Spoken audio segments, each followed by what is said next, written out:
What's up? And I'm a little early, but I was kind of sitting here and I'm like, I really don't want to wait. Just chill here for 5 minutes. I'd rather talk with you guys.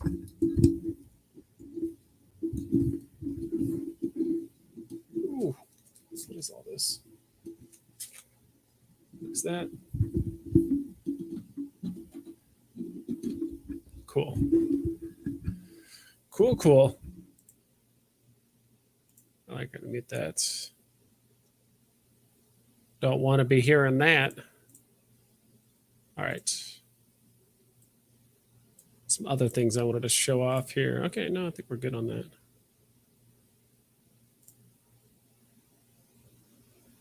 Give me a sec here.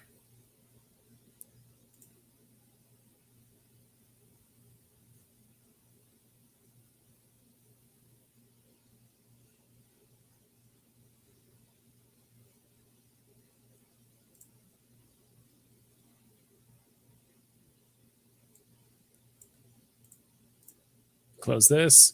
What up, Vibes? What's up, ExecuSpeak? You gobbling up the floors, my dude?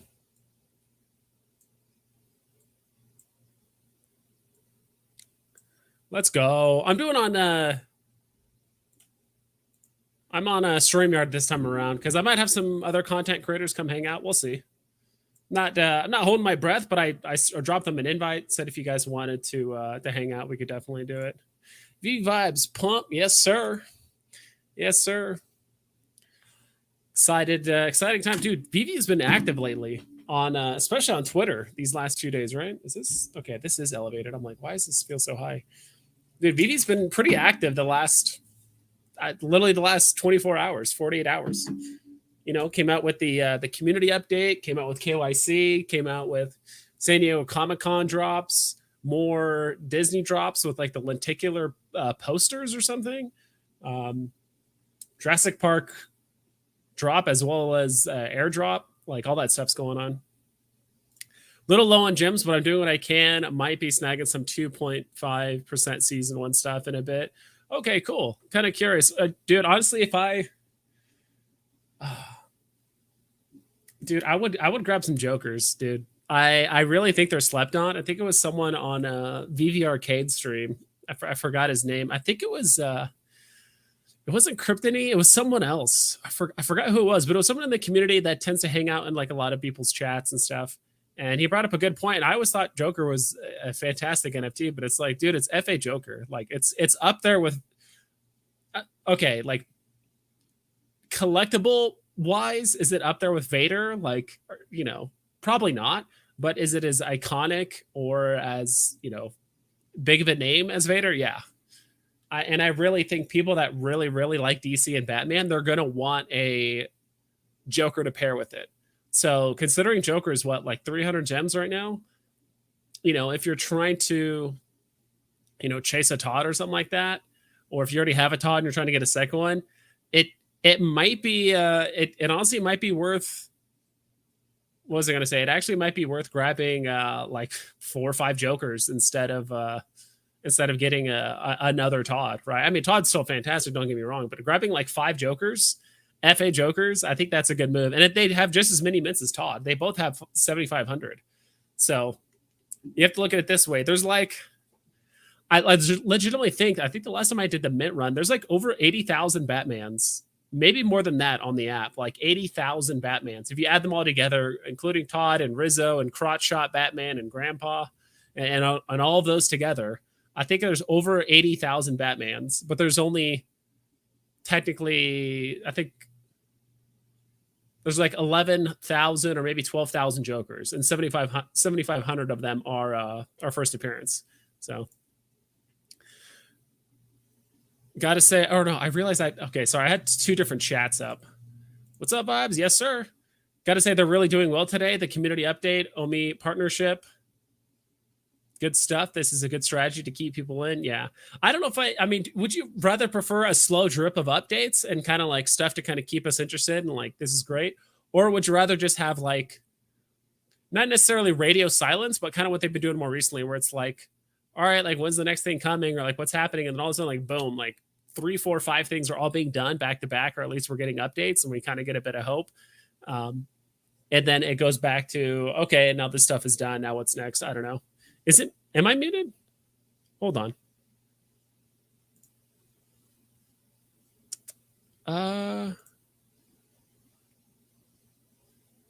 Am I muted? No, I shouldn't be muted. I think Jan is trolling me. Am I muted? I should sound fine. I can hear you fine? Okay. I think Jan is trolling me. What up? What's up, Poetry Delivery? Eyeing up Joker.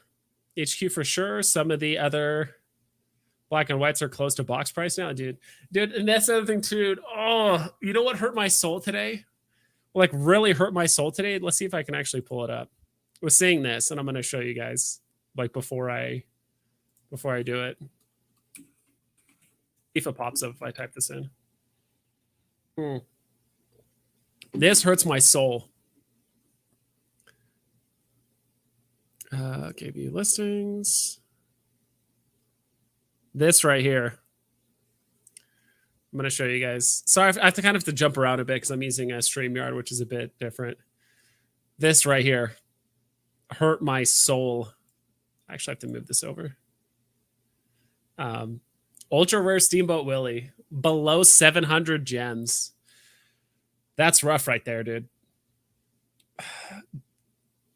Watching this, and dude, this is actually one of the NFTs that actually held its value between like 9 to 10K for like, I think like 12 days. So there was like a 2-week period. You could have sold Steamboat Willie for literally 9 to 10K back in January. Like late January, early February. I think it was early January, whatever. Look at it now, below 700 gems. Imagine if you sold yours in January and you got what, 9,000 gems. Let's like round down, 9,000 gems. You would have been able to buy 12 of these 5 months later, 6 months later. Oh, what are we, July? Yeah, it's basically 5.5, 6 months later. Dude, that is ridiculous. This one hurt my soul. Just seeing this, I'm like, oh. And by the way, I did try getting Veve verified, so everything checked out except for my proof of address. I sent them my bank statement, and they didn't take it. I think it might be because my address on my driver's license is different than the address of my like bank statement.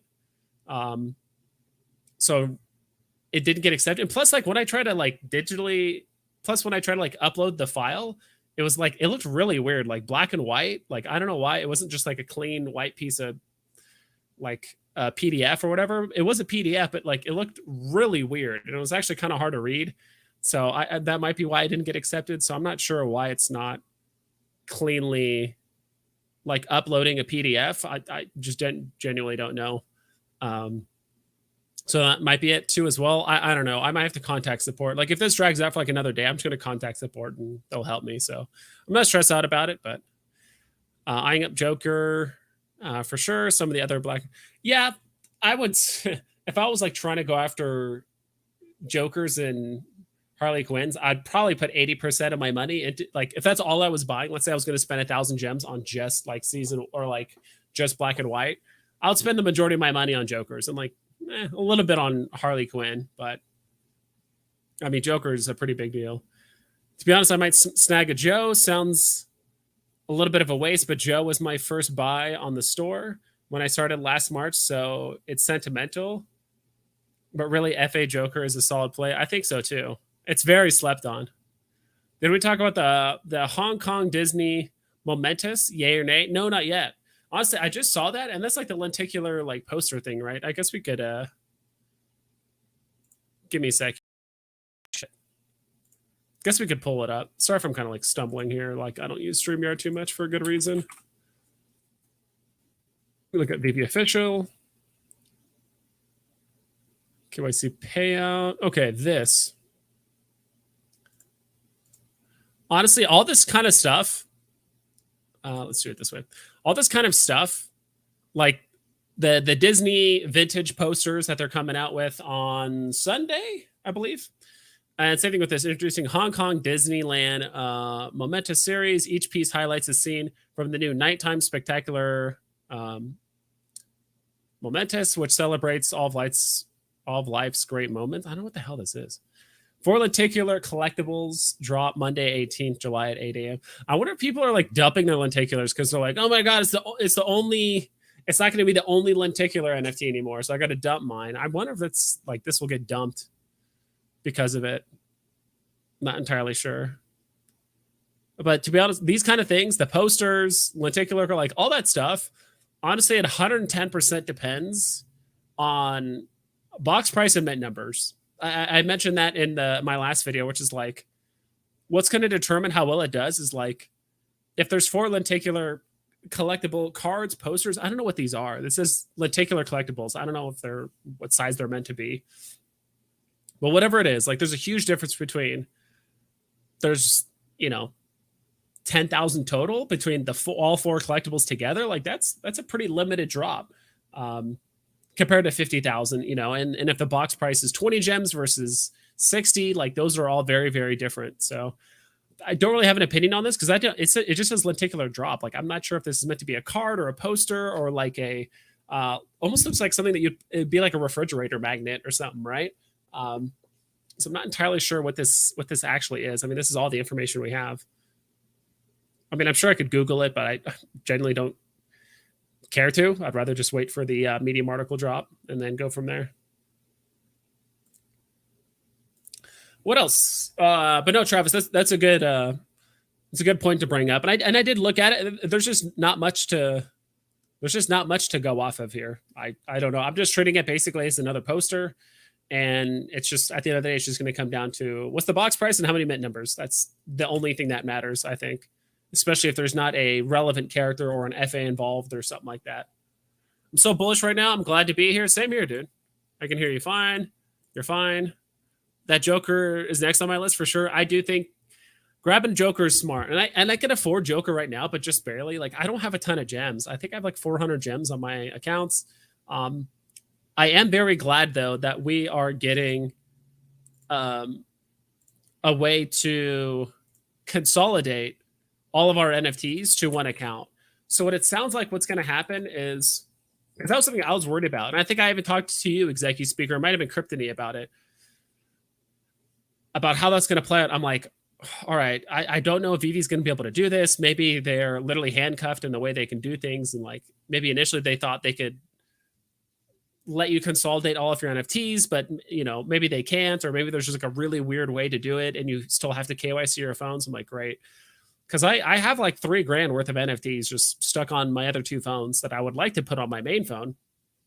So for a while, I honestly thought about selling them, getting gems, and then buying a Toby for myself, and then transferring the gems that way, and basically taking like a 12% hit, right? Because if I sold my UR Vader and a few other things, that's like an 8.5% fee, and then I'm buying Toby for myself, which is basically another 2.5% fee. So I'm glad I didn't do it. Glad I didn't do it, and that there is going to be a way to do it within the next like month or 2. So all they said was to KYC your main, quote unquote, main account. And then at some point you'll be able to link other accounts to it, which is cool. So you can transfer between those NFTs freely. But I think the caveat is you'll never be able to log into more than one of those accounts at the same time. So if I log into my main account, I can use it normally. If I log in to one of my linked accounts, I don't think you can sign into the other 2, even on other devices or however it works. I don't think it'll let you, but we'll see. I would imagine that's the caveat to it, but I could be wrong. That's what I've heard. I think another content creator told me that's probably how it works. Yeah, some people in the VV Discord, I'm in here lamenting Steamboat Willie. A few bought a stack at like 4 to 5K each or so. Big oof. Yeah, dude. So I want it on drop. So like no matter what, I'm up.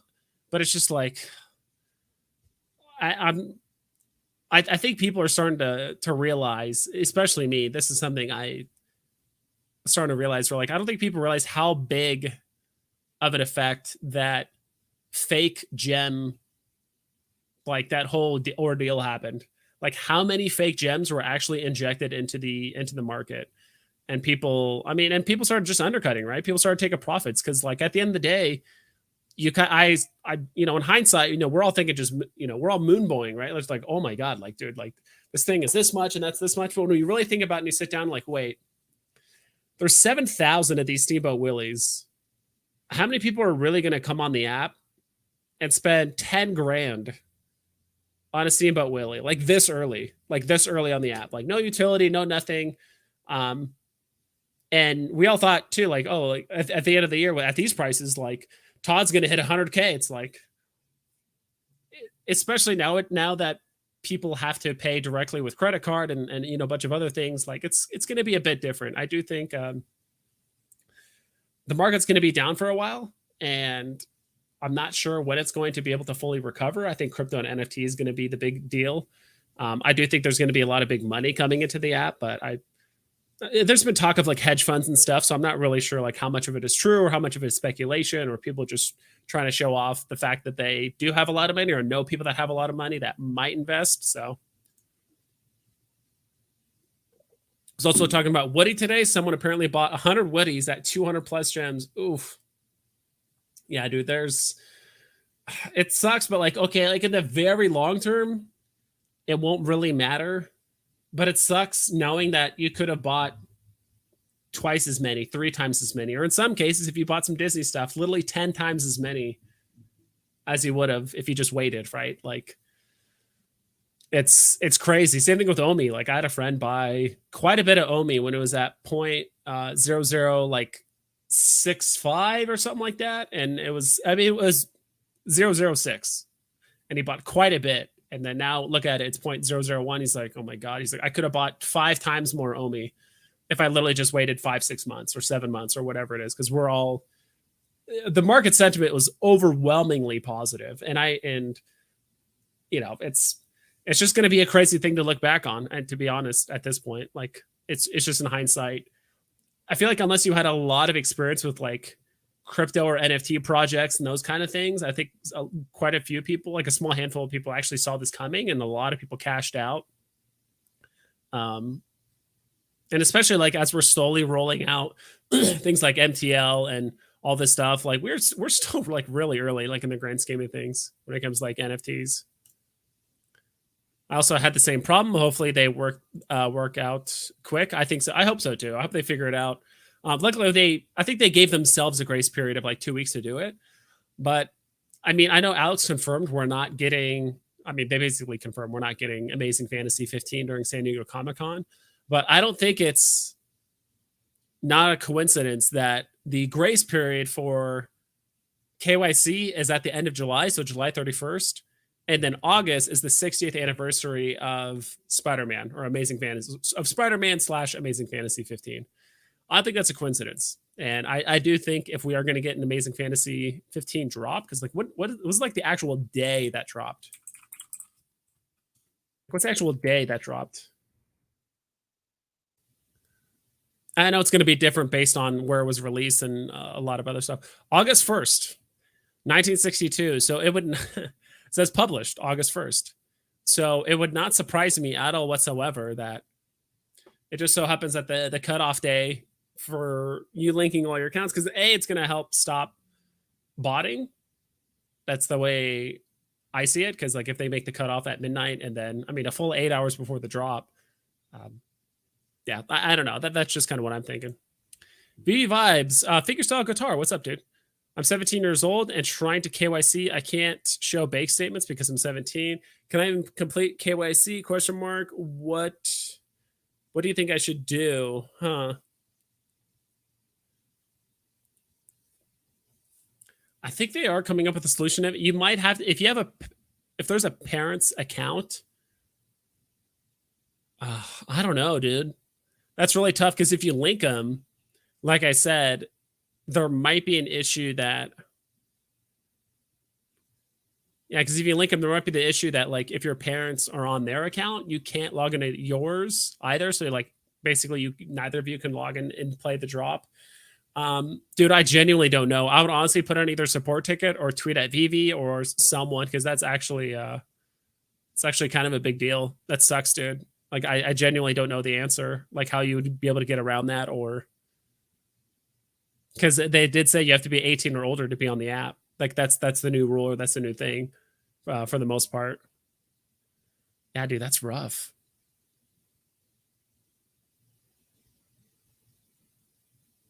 So it just won't accept it at all, or are you still able to KYC? Can't show bank statements because I'm 17. Can I even complete KYC? You don't need bank statements. There are other ways to show your proof of address, I believe. I'm just not sure what all the ways are off the top of my head. My bank statement looked the same, however, it was accepted. Yeah, like I don't know why, but mine had like blue letters, but like the background was like black. So I don't know why when I saved it on my computer, it worked fine. And then when I tried to like upload it on my phone, it just like didn't work. I don't know. It was super weird. They sold partners to load their Woody stack. Oof. That's rough. That's really rough, dude. Dude, we're all so down right now. So I'm right there with you guys. You see Omi still going down a little more. I don't know like all the tokenomics and like all the various factors that would affect Omi or cause things to go up. I don't pay that close attention to Omi. As of right now, because it has really no outside of like doing what battling and fiches and then like a handful of app games. There's really not much utility to be had there. So it seems like the vision is infinitely more clear when it comes to VV and the NFTs than Omi. I'm still other than basically crypto to NFT. I'm still struggling to kind of see how Omi really gets involved. Like I mean, you can keep burning it. That's cool. You have a token that's going to be super limited. It's deflationary, all this crazy stuff, but at the same time, like if not a lot of things are using it, I just don't know. I haven't done enough research on it to really care, to be honest. It's another thing I do want to invest in, but it's at this point, it's like, all right, do I want to buy gems to buy stuff at an all-time low? Or do I want to buy Omi that's also kind of approaching an all-time low that I don't know a lot of, right? And another way to invest in Omi is you just buy collectibles and then you just sell collectibles for Omi. Like when eventually crypto to NFT happens, like instead of buying Omi, you just buy collectibles that you think are going to do a 10x or something. David said the Disney posters are grail. Are they? I'm honestly going to wait for like VVN3's video on it. I'm not sure. I'm sure there's definitely collectors out there that like vintage posters of Disneyland back in like 1955 and stuff. But it's like, are those people also interested in, crypto and NFTs and all that other stuff? Like, not entirely sure. To be quite honest. So I don't know. Let's see here. So I thought I had someone. All right. No, it's just being silly. Cool. So those are grails. When did he say that? Did he say that on Twitter? Like Nogi Elsar? Let me know where he said that. That they're grails. I'm sure they are, but it's I just don't know. Again, it's just something I just don't know enough about.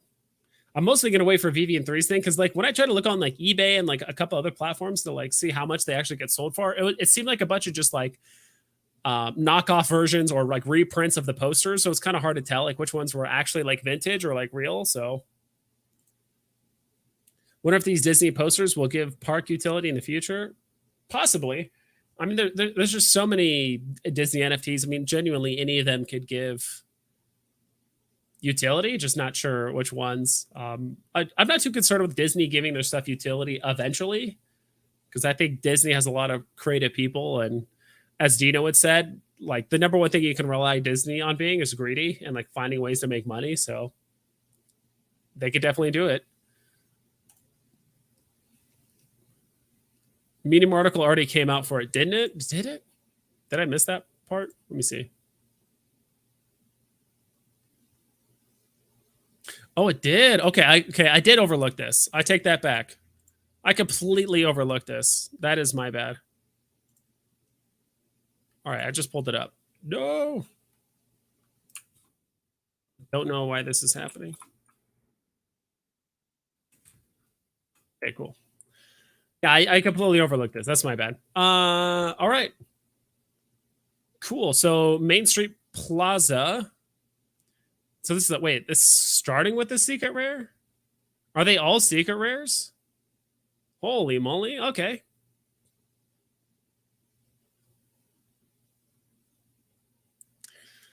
Red Wagon Inn, located where the Plaza ends today.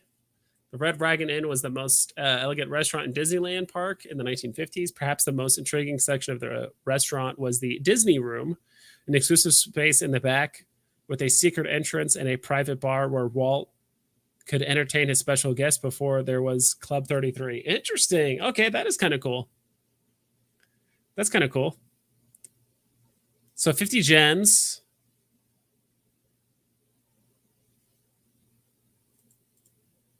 $1955. I'm assuming these are all going to be 1955. So 50 gems, 1955, no matter what.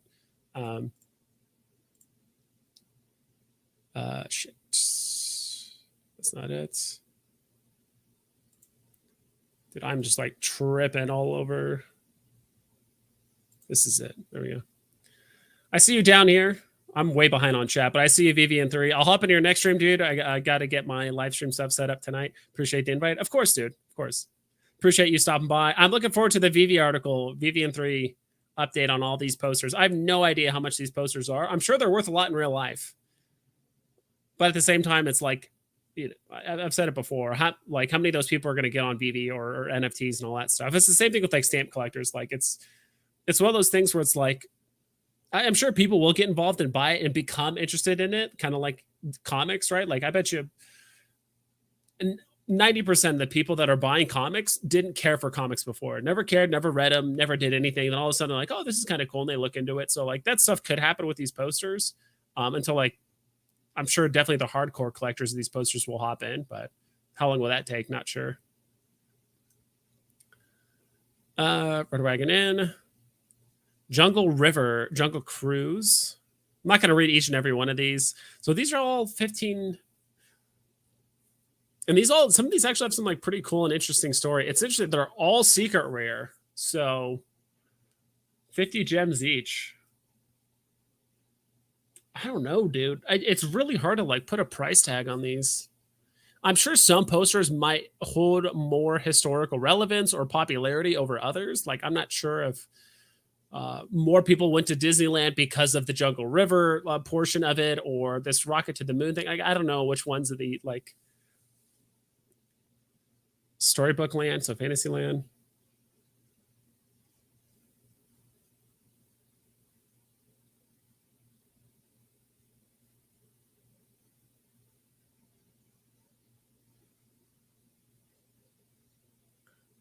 Cool.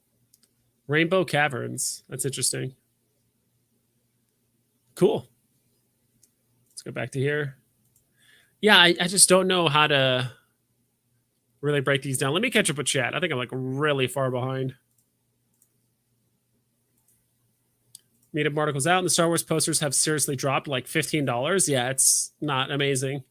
Considering selling 2 Poos and a Donald Daisy for an Elsa, what are your thoughts? 2 Poos and a Donald Daisy. I don't think that's a bad move, to be honest. I really, really like the Series 1. I call it Series 1. I know they're each their own technically different series in a way, but I really like that first batch of golden moments more than anything. If you were selling 2 Donald Daisies and like 1 Pooh or something like that, I'd be like, I'm not sure, but I think securing an Elsa is pretty good.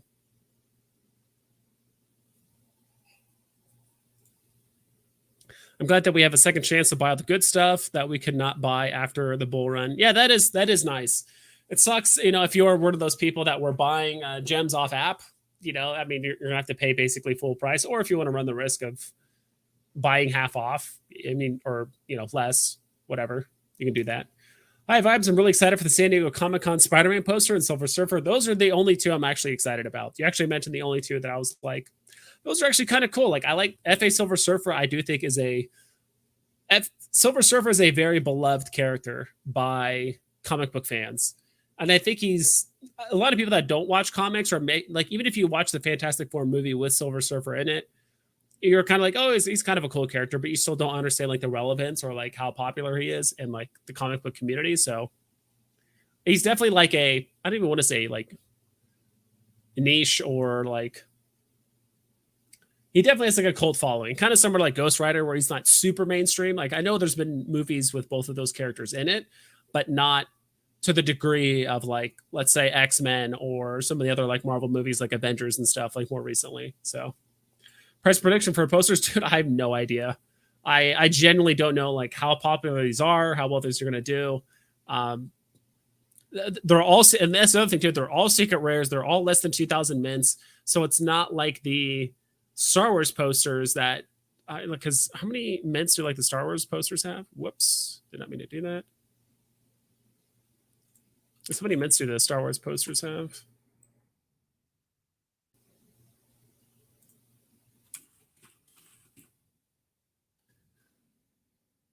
I'm just gonna like look at one. Hopefully they're here. All right, let's just look at this one. This is the uncommon. Yeah, there's more posters in the uncommon or the common than there is for that entire poster set that's dropping for Disney. Because there's 5. Yeah, there's 5 that have that are all less than 2,000. So it's literally less than 10,000 mints, and this one has 12,000 alone. So, and the fact they're all secret rare too. So I think that's another big deal too. Music. So I do think the fact that they are all secret rare does play another aspect into it. So price prediction, I'm not entirely sure, dude. I might have to. I mean, we got another day. It's not till Sunday, so I honestly could not put a price on this. Part of me wants to say like they're all going to be above box and like okay, like they're all going to be closer to maybe like 80 to like 120 or something like that. But I do think a lot of people are preparing for San Diego Comic-Con. Even though the con exclusive drops aren't terribly interesting, we might get some comics throughout the time. It just, even though I know they said those are the con exclusive ones, it feels so weird to not get any comics during San Diego Comic-Con. I feel like we're going to get comic drops during San Diego Comic-Con. That just feels so weird to not get con exclusive ones.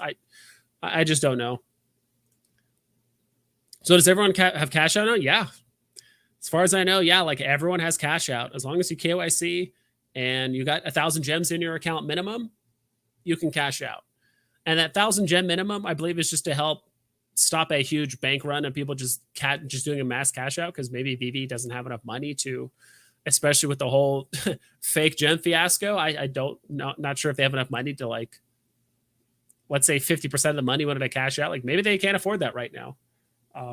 But eventually they did say they will lower the threshold. Maybe could go down to 500, could go down to 100. Like who knows? But like once you get down that low, like the fee is, they'll reduce the fee too. I think they also mentioned too. It's just everything's a bit high just because they just got to deal with it. Just wait till you're 18. Yeah, I mean that too.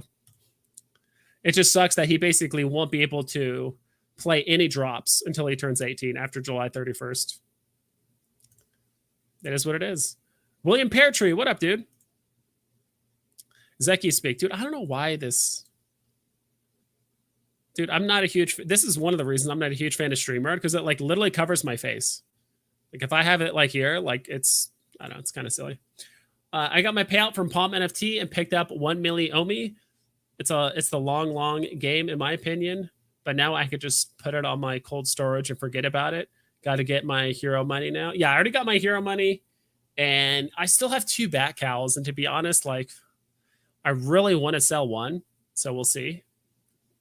I'm not sure how much they could. I'm not sure how much money it could fetch, though. Like, I'd be happy if it got like $500, but I could maybe get more. My poor account spent 100 gems on comics, uncommon, and rares. Last week, they're all down. Yeah, dude, I'm right there with you. Like I said earlier, Jared, like, my shit's down. Like, some of my NFTs are, I shit you not, are down over 90%.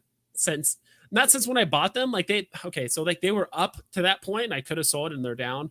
But no, actually my mini mouse card that I bought for 555 gems. Let me see if I can show you guys. That shit is down. Don't talk about going down. All right, let's see here. Collection. I just laugh about it now at this point. I just think it's hilarious. Like, I'm not even like upset or anything like that. I just look back and I'm just like, holy shit. Like, let me see. Okay.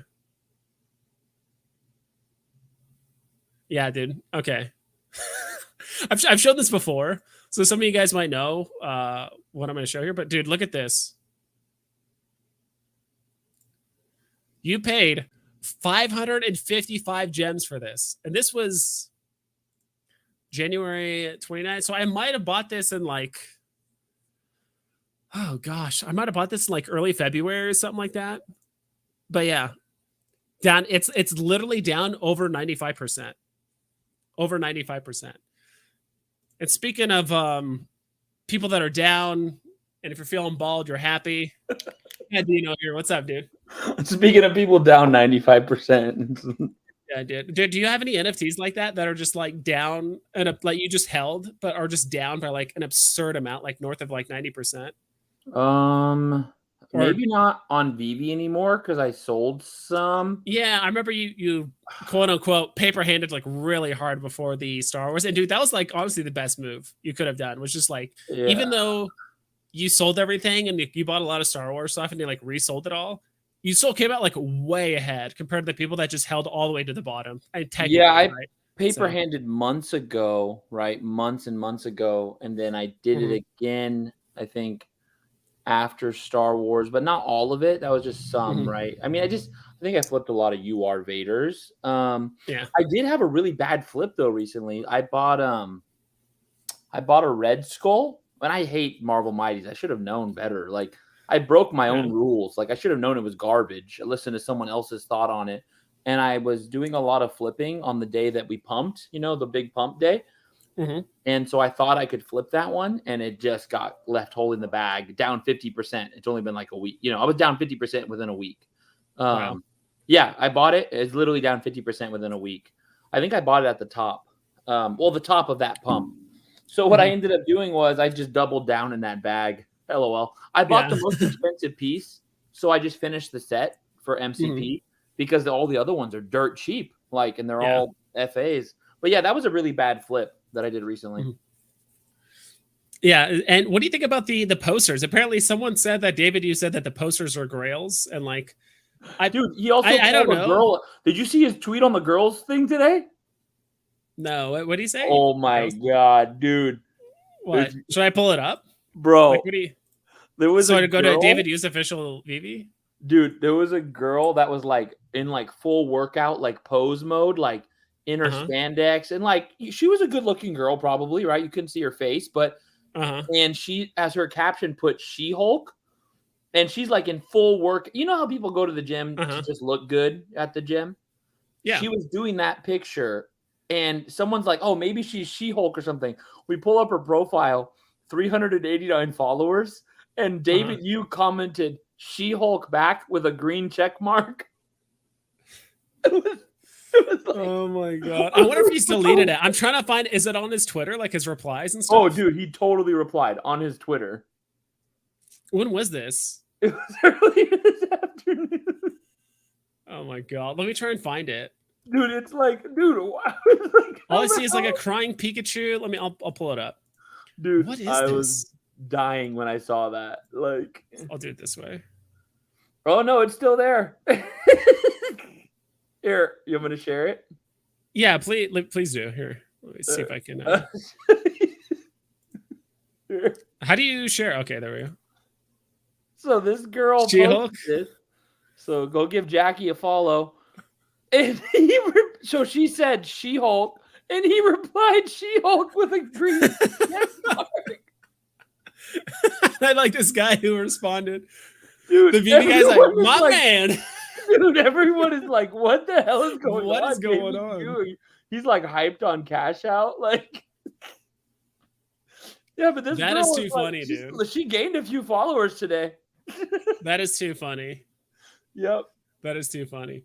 Zach Roy says, how are you feeling this market is going to respond to all this? I'm sure you've already said it though. The bots are yeah, the bots are definitely dumping because they're on a timer now. By the end of the month, they know they will not have access to the NFTs anymore. What, 2 weeks? Is it 2 weeks? Yeah, like 2 weeks or so, and they need to consolidate all their stuff, so they don't have a ton of time. But like, at least how's this market feeling? I'm honestly, based on the drops they've shown, like the only ones that hold any interest to me is Silver Surfer and like maybe the Spider-Man poster, depending on its box price and like number of mints. Because the Spider-Man poster, like the multiverse Spider-Man's, actually looks kind of cool. The rest of the stuff is like, okay, the chimichanga Deadpool thing. Like, unless you're like a massive Deadpool fan, it's like, I guess it's a funny huge. joke. None of the drops are huge, unless that comic's a big deal. I have no idea. Oh yeah, oh, is that the only comics we're getting for San Diego Comic-Con? Is that series run of like? How many drops did they announce? They only announced what, 4 drops, or did they announce 5? All 5? I thought it was 5 Because they said one each day. It was truck, comic, posters, Silver Surfer. That's only 4. What was that? There is one more that we're missing. AF-15. No, should have been. Dude, yeah, it should have been for sure. Dude, it will be though. That was like the biggest troll. I think they're gonna do it in August with their AF-15s. Like, I'm rich. Look at my AF-15. Tesseract Cube. That was the other one. Someone mentioned it. Tesseract Cube. Yeah. Thundercats. Yes, on Twitter. BB. Okay, I'm like really behind on chat, so I'm just gonna like go lightning quick here. Yeah. And also with pending KYC, can't sell anything. Ooh, I don't know about that. Did you get KYC'd already, Dino? Like, are you? Yeah, I mean, everyone did today, so I did it today. Okay, yeah, because like the only thing that's giving me a bit of a hurdle is like the verify your address thing. I put in my bank statement, but like it just looks. I don't know why, but when I uploaded it as a PDF, it looked like super weird. So I don't know if I need to like save it as a different file, and then because it just looks super weird when I did it. Do you have a passport? I do. I think it's expiring soon though. Does that matter? Yeah, no, but I mean, it's just easier. So you could do your passport as your ID, and then do your ID. Because my license address is different than my actual address. So that's why me too. So that's why I did it like that. Okay. Because your passport doesn't have an address. So your passport confirms you, and then your ID confirms your address. But there's no double confirm technically on the address. But it doesn't matter because you have a double ID. So it doesn't. So that's what I did because my address doesn't match my current home address. Gotcha. Okay, perfect. Yeah, because dude, I've always hated like having to verify your address on your license because like I've moved like 5 times in the last 6 years, 7 years, it's or something like that. Like I've moved quite a bit. Sleeping comics in the house. Sup, Veve? I like how he just puts VV instead of like VEV. I dig it though. I appreciate it. Sleeping comics. I've been starting to put Veve on purpose now. Yeah. Dude, have you seen Miss Marvel, the show? I've only watched the 1 episode. And I really liked it, but I know the ending like thing that we're all theorizing on, and it's definitely interesting. Yeah, that's pretty much it. That she's an X-Men and she's going to be the first X-Men in the MCU and blah blah blah. It's a big deal, right? Well, she's going to be the first mutant. Not well. I guess all the X-Men are mutants. X-Men yet, right? Yeah, so I feel like they might make her be. I don't know how big of an X-Men fan you are, but I feel like they might make her like the Jubilee, unless they bring back Jubilee herself. But like she's kind of the outsider that gets accepted in and has to like through the eyes of someone that's just like totally unaware of what's going on, like almost like we the viewer are her and we're like, all right, how does all this stuff play a role? But it actually you're a big X-Men fan. I'm like a normie when it comes like for X-Men, like anything. Like I just enjoy it, you know what I mean? Like I enjoy it, it's fun, but I don't know like much. Because I like X-Men a lot. I know quite a bit of like the lore and like the background of like all the characters and like most of their names and stuff. You always mention the villains and like names. I have no idea who you're talking about. It's like, I'm like, yeah, why not? It's but I'm trying to think of what else. I'll say this: the show. I really like the first 2 episodes of Miss Marvel. Like the super upbeat, like artistic style, like all the art stuff they did with like the against the walls.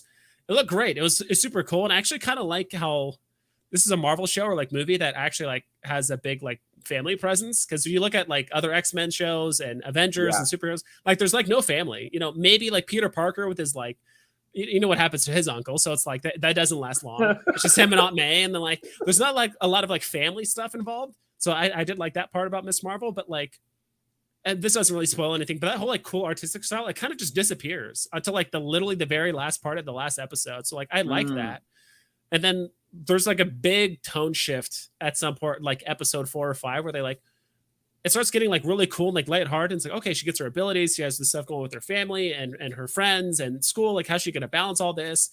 And then all of a sudden, it completely shifts into some like really digging into her family and backstory. And almost like turns into like a very like hardcore drama, and like people are like dying. I'm like, it's a very big like tonal shift. So that kind of like threw me off. Yeah, you're like, why is this happening? Yeah. Yeah, but I do think I hope they just explore it more in whatever future X-Men stuff or whatever that's going on. So I was kind of curious about that. Yeah, I need to finish the show. I mean, I enjoyed the first episode, so I'll finish it and then first 2 episodes were fantastic. I actually really liked them. So there you go. So then I'll see what I feel, I guess, at episode 3, huh? 3 and 4 are decent. 5 it just gets like really heavy and like a really big tone shift and change.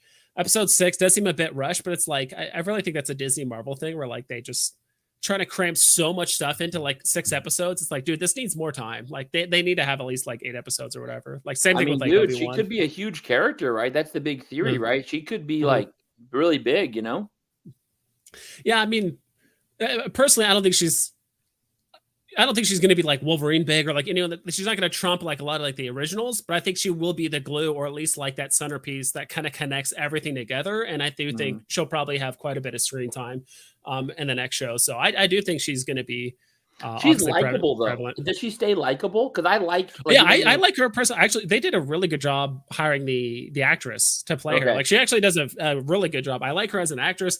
I like the character. I just like the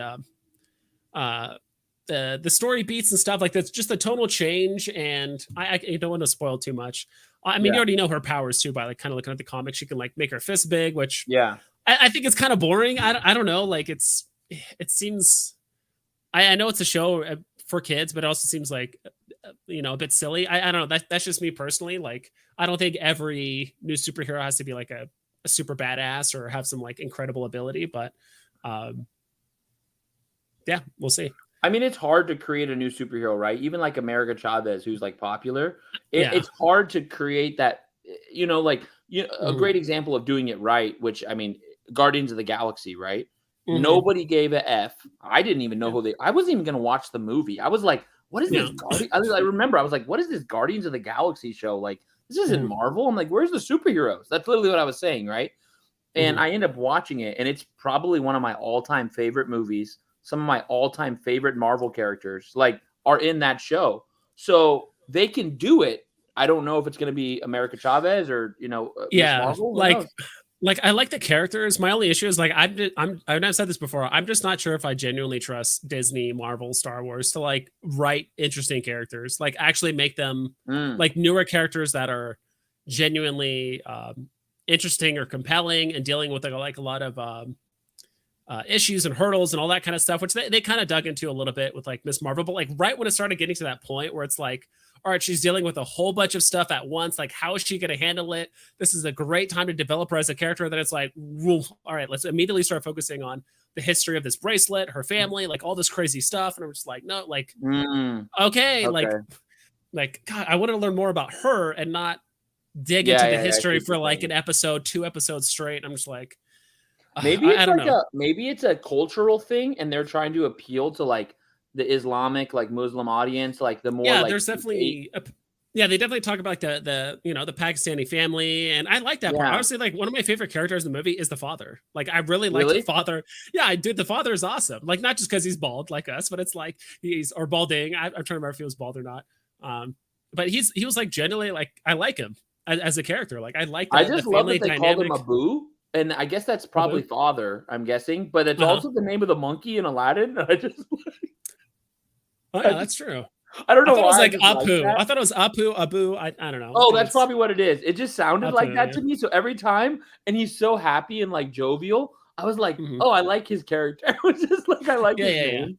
Like and I liked it overall, but it just felt rushed. And like honestly, if they had 8 episodes, it would have been perfect. And if they would have fleshed out her just her backstory, her development a bit more, because that's one thing I want to see a bit more with like these newer characters is like that internal struggle they have and the hurdles they have to deal with getting their powers and all that stuff. Because like I think they showed in episode 2, but like I mean she gets her powers, right? She puts on the bracelet. Obviously it foreshadows that a ton in the first episode, but like she had to do like nothing to get her powers. She put on a bracelet and then she has powers like immediately. It's like that was odd for me. I saw that was in episode 1, the end of it, and I was like, wait. So don't tell me. Obviously, I'm gonna watch it, but I was a little bit like, wait. So she put on a bracelet? Like that's it? Okay. I'm like, I definitely thought the same thing. I was like, huh. Which, I mean, I love the comic on Veve because I'm gonna make a shit ton of money on it. So I mean, Yeah. I'm not gonna complain. You know, like I'm not gonna complain. Yeah, that's just my style. I guess I like kind of more of the old school stuff where it's like a lot of character development. I mean, that's maybe that's just because of me and anime and stuff. Like anime / manga does a really good job. But anime takes like 10,000 years. Yeah, true. I think that's why I think the manga manga's doing like really well right now too. Like manga's doing a lot of sales, and like they do a really good job of developing characters and stuff, and like internal struggles and connections and relationships, and you really get invested. And I'm not saying you don't in like these Marvel shows and stuff. Yeah. But I feel like some of them just do it a bit better. And because like you look at like Spider, like the previous Spider-Man's, like with Tobey Maguire, like he gets bit by a spider, but like starts having these like crazy hallucinations. He started to like slowly uncover his powers. And he almost starts coming to like fruition, like in front of his friends, and he's trying to hide it from his family, and he tries to like do like these kind of crazy things, and he ends up hurting himself, gets into a fighting area. Like all these things are just kind of like being uncovered, and so he's dealing with all these issues at the same time while he's kind of like getting his powers, while someone just like gets them instantly. I don't know, but like she does have like a little bit of a montage where she kind of like trains a little bit, but no, I get it, dude. I get it. That makes sense. I mean, I totally get it. Did you like Guardians of the Galaxy? Like, is that like a movie for you that you really enjoy, or you weren't like a fan? I like it. I'm not like a huge fan of. I think Drax is like funny and stuff like that, but like them as like a group, I kind of like meh about like on the caring side. Like your X-Men favorite then? Like, what is your show? Like your characters? Like X-Men, like those guys, like the X-Men movies, or the X-Men like the comics, like the guys. Like the guys, like the cartoon, like cartoons mostly, because that's what I grew up on. But yeah, dude, like I've always just been like a huge X-Men fan. That's been my thing. So I want to read Veve. Is he like number one for you, or is he like not because he's the most popular? So no. I would say Wolverine's definitely up there in popularity. Isn't he like number one? Wouldn't he be number one or no? For, like popularity wise of like the X-Men, or like we're talking power level? Like no, like popularity. Popularity wise, Wolverine is. It's debatable, but I would say he's probably number one if you're talking X-Men. Would it be probably X, number one? Maybe would he be the other guy? Or Professor X is up there. I mean, he's definitely more of like a mentor and like a leader and all that stuff. And even oh my gosh, like dude, I forgot his name. Holy shit, the guy who like did all the Marvel stuff, like made Marvel. Stanley. God, I completely brain farted. But when Stan Lee made it, he actually made a comparison of Professor Xavier and Magneto. That was supposed to be like Professor Xavier was supposed to be Martin Luther King, and Magneto was supposed to be Malcolm X, both tackling an issue that they were basically, one side people, they hate mutants and we should fight back, kind of like Malcolm X style. And then Martin Luther King was like, no, we need to find peace, we need to find similarity or common ground and just come through understanding. And that's kind of where they differentiate for the most part. But like they were both. That was kind of like the two different. When I'm trying to remember who, this was an interview or something like that. When they explain it that way, I'm like, holy shit, that makes so much sense. Like Professor X was always about understanding and trying to get both sides to accept each other and our differences and how we can work together. And Magneto, who was he was the bad guy, kind of, yeah. Yeah, he's one of those bad guys that's like, he's got a point. Like he does like mess up stuff, but he's just trying to fight back and defend himself. And like he also grew up in a concentration camp, like back in World War II. So he saw his family get killed, and so I need to rewatch these. I feel like I don't. He is part of all that. And like honestly, the other thing I like about X-Men is easily one of the most diverse casts of superheroes and villains and all that stuff. Like Nightcrawler is German, Colossus is Russian, Jubilee is I think Chinese American. Wolverine is a lot of Wolverine is Canadian. A lot of people are from the US. Canadian. Obviously, Storm from Wakanda or like parts. Those Canadians are usually pretty peaceful. he's from like the woods of Canada for the most part. James is down here talking about Wolverine, saying he thinks he's definitely the most popular. Wolverine is definitely up there when it comes to popularity. I think he's in a sense of like the Boba Fett to Star Wars in a way, where it's like there's more. There's other character. There's characters that are like more obvious, like Professor X and like Magneto and like maybe Cyclops and all that kind of stuff. But I would say like popularity wise, like he's he's always been like the lone wolf. He's always the badass, and he's always been kind of a bit of a mystery too. Like people didn't know a lot about him for a long time. What if they make him the Mighty as his FA? Please don't. If they do, so be it. But like, I prefer if they made him actually like a premium 3D, like a premium collectible. Yeah. I'm digging in. Sorry, BVN3 says I'm digging into it. The limited mints might actually make them valuable. David Yu looks at Grails from a global perspective. It doesn't take many global rich folks to clear something like this. I agree. It's just like, I'm not sure. I tried to look it up. I couldn't find it on eBay or anything like that. Like how much those posters actually go for. I just saw a bunch of like reprints and stuff. So I wasn't. Well, the posters they're not, those are like when you walk into Disneyland, like those are like on the entrance. So like those posters are, so like for me, like as a big Disney fan, like when I saw that first one, I was really hoping for a couple that I really like. Like there's a couple that I really like and so like when you walk into Disneyland, like you go in and you go to the right and the left and you go under the railroad, right? When you walk in, all the hallway is lined with those posters. Wow. So it definitely, like as a Disney fan, like I right away was like, oh, these are really cool. Like I personally don't like all the ones that are dropping. I like the Jungle Cruise one because I've seen that one. And that's probably the one that I like the most. Because I was hoping for like the Alice in Wonderland one. I was hoping for Space Mountain. So I don't know if they're really going to have a value IRL because they're not for sale, I don't think. You know what I mean? I don't know. I can totally see people in their vaults like doing their own rendition of that, right? Like a hallway with those posters along the sides, kind of like just how you explained, and people just put them there and it's like, hey, look, it's like a little mini part of Disneyland or something like that, or people can put them on the walls. I mean, don't get me wrong, they look cool. Like the whole vintage part, I remember someone explained it this way where it was like, it makes me feel nostalgic for a time I didn't exist, which is kind of true. Like when I see like old school stuff, I'm like, oh, that's like kind of cool. Like I wasn't alive during that time, but it would be like if I was there, I would enjoy it. Travis asked earlier, are the San Diego Comic-Con drops only available for people going there, or is it just a normal drop? I think it's just a con exclusive drop. I don't think you have to physically be there. Yeah, I mean, they might have a like a secret like referral code or like a promo code if you're like physically there, and they just won't mention it unless you're physically there. Yeah. Kind of similar what they did with the last like get together, right? That you were there for. Like they didn't openly advertise like, hey, if you show up, we're gonna get a drop. They're just like, hey, you're already here. Here's a drop. Like that's it. Yeah. Figosar Kotara. Yeah, I don't know how to finish the second part of KYC. I think I have to put in a support ticket.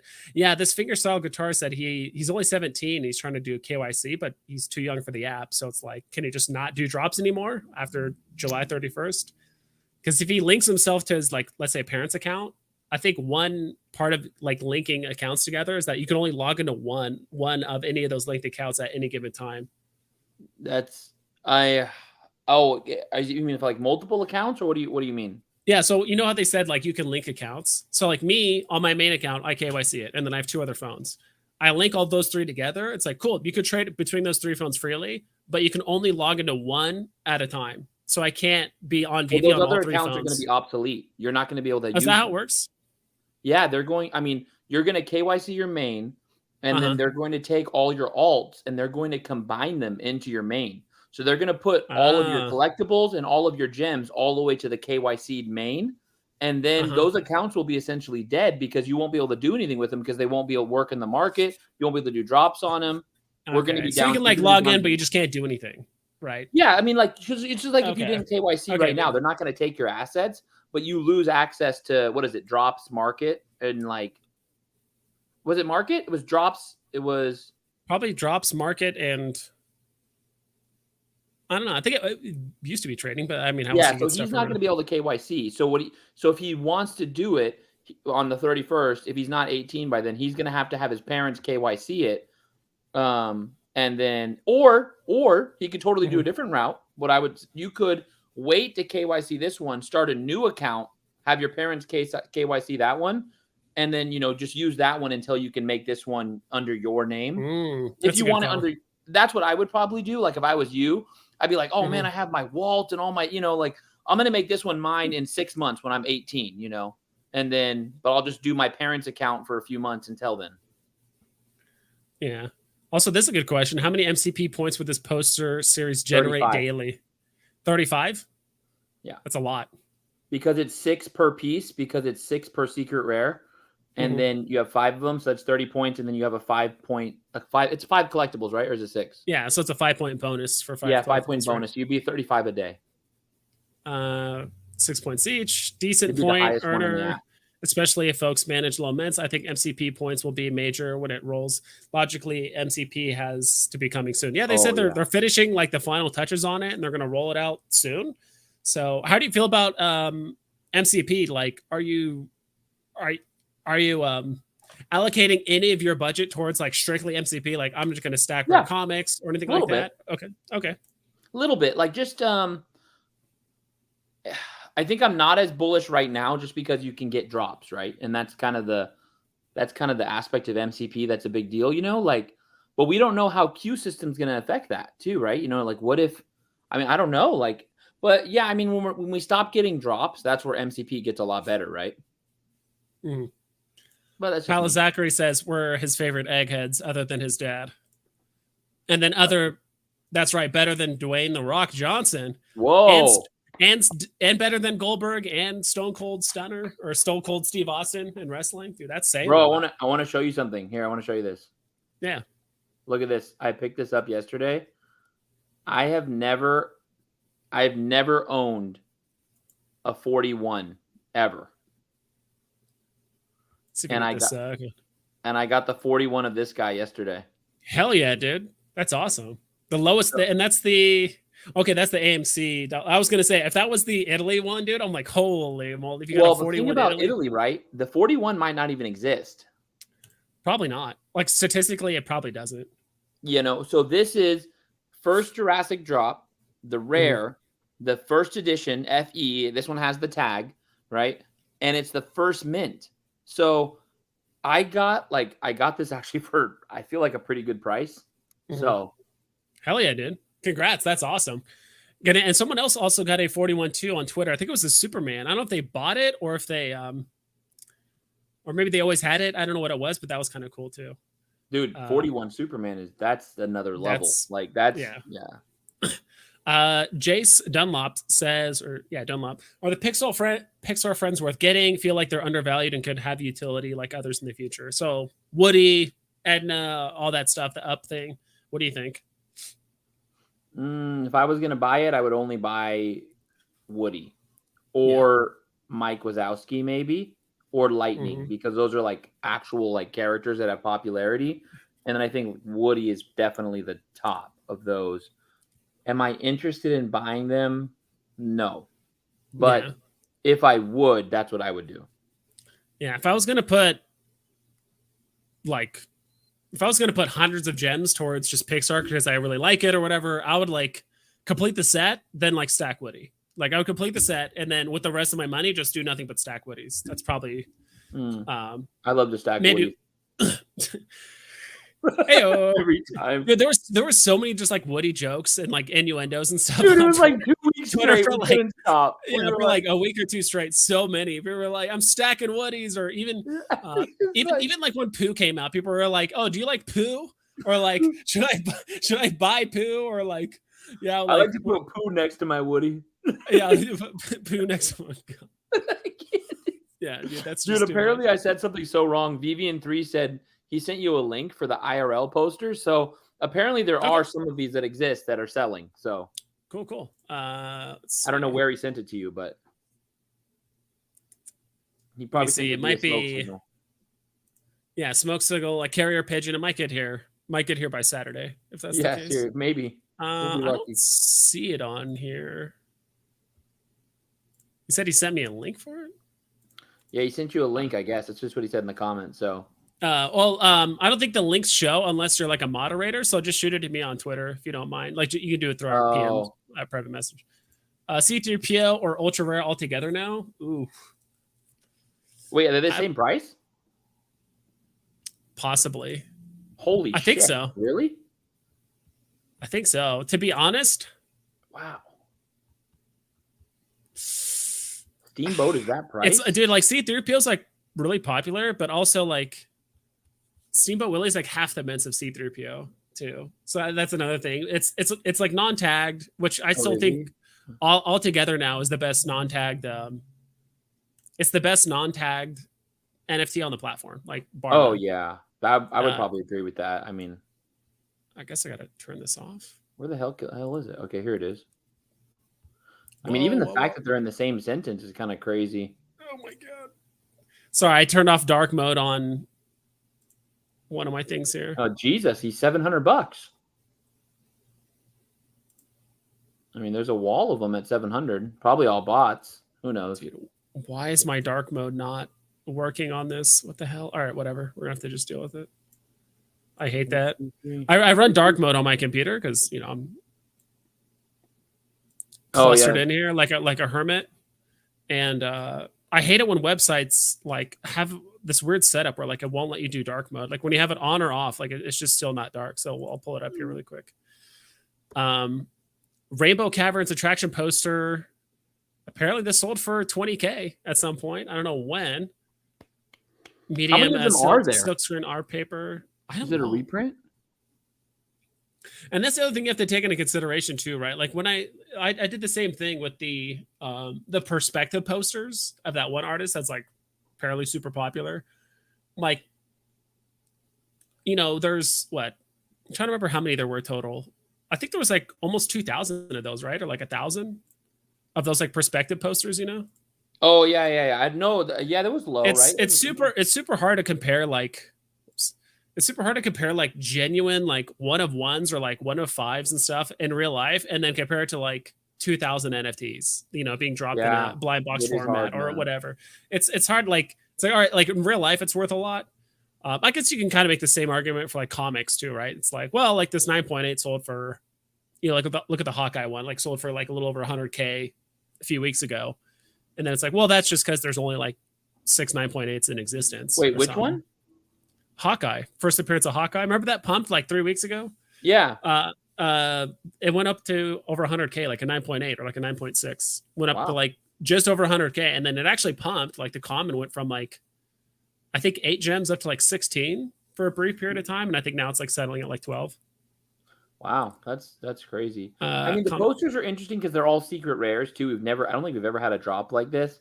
I don't think we're going to lose money, right? It's 50 gems. Mm-hmm. There's 2,000 editions each, and it's all secret rares. Like, yeah, they're all secret rares. And so that means it's a 10,000 mint drop, right? A 10,000 mint anything usually sells out pretty quick, and all secret rares, Disney. I mean, I don't know what the sentiment is on Twitter. I probably should go check and see if everyone's like, I hate this shit, but I don't. Yeah. Do you think we're getting Amazing Fantasy 15 August 1st?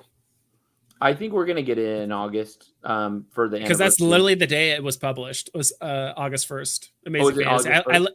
I looked it up on. I was like, wait, when did that publish? And I looked it up on themarvel.com. It says right there, Amazing Fantasy 15 published August 1st. I'm like, wow. And I don't think it's a coincidence that it's the grace period for KYC is ending July 31st. Amazing, dude. Like literally the day before. Soon. We have to be. They're getting it soon because they just held their $50,000 comics in front of us and just waved them around.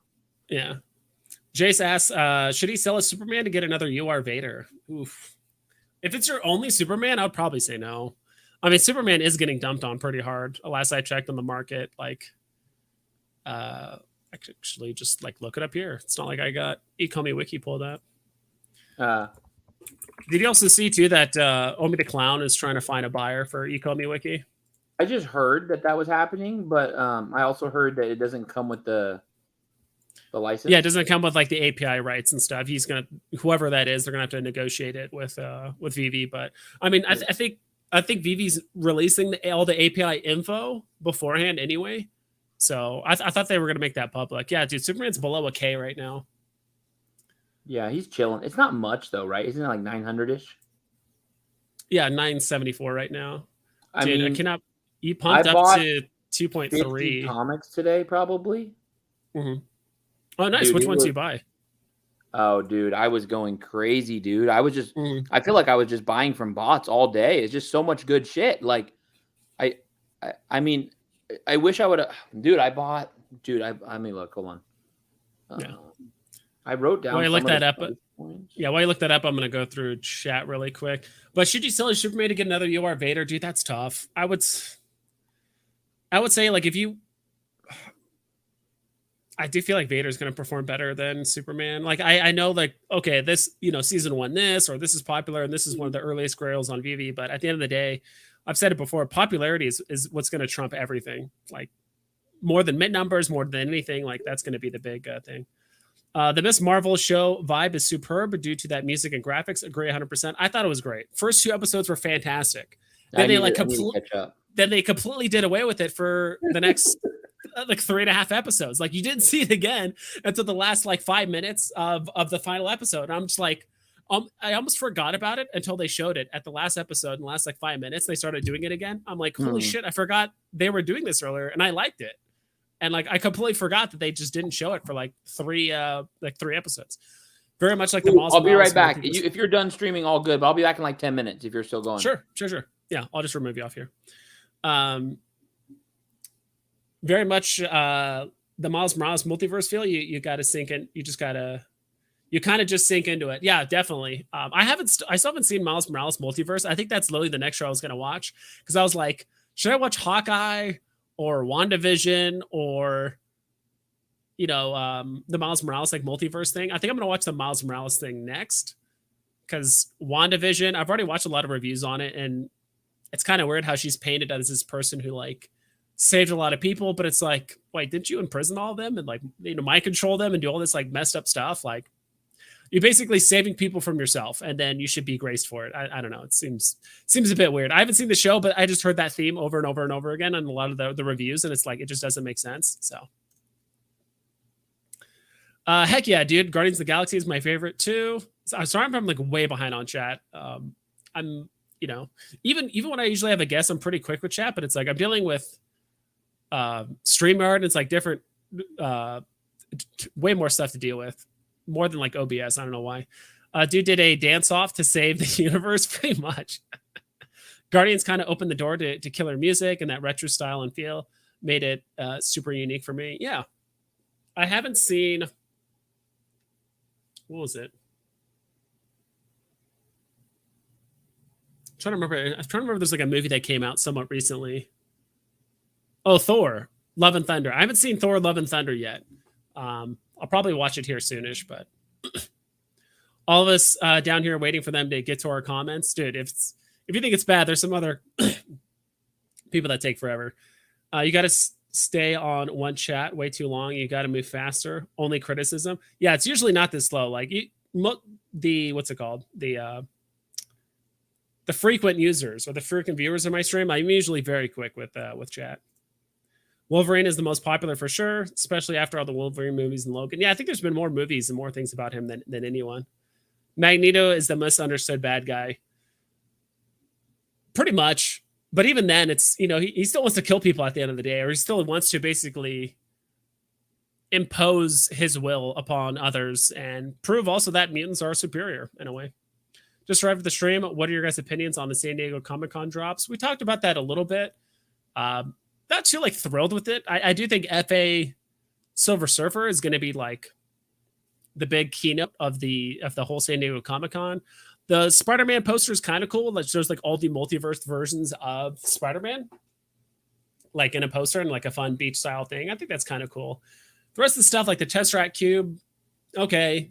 I feel like I'm just getting Eye of Agamotto vibes, and same thing with like Thor Hammer vibes. It's like, okay, whatever. It's just another artifact. And I'm trying to remember the other ones. The comics, I don't think those comics are going to do like too well. I think I looked them up, and they're like, even a 9 point whatever is going for like a couple $100. Like they're not worth a whole lot in real life. So I think it's okay. I think a lot of people thought that we were supposed to get like 5 comics a day during San Diego Comic-Con, because the way Reese was speaking about it in the last content update, it made it sound, or like the last AMA, it made it sound like we're getting like 5 comics a day. And we're just like, oh my God. He said 5 drops. It sounded like a day. And I'm just like, oh my God, this is nuts. But I guess not.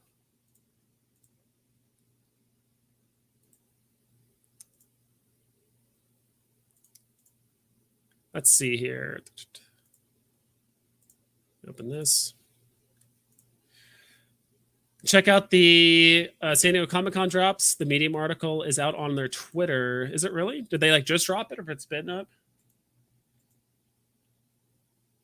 It's kind of been hard to keep up with like the Veve articles and stuff.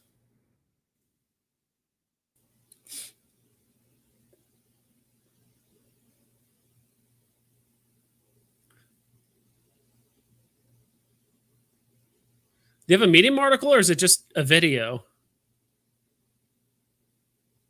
Or just talking about the video or like the actual Medium article with all the San Diego Comic-Con drops?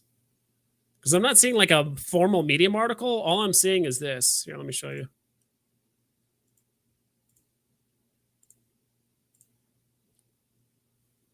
Because this is pretty much all I'm seeing. It's just this.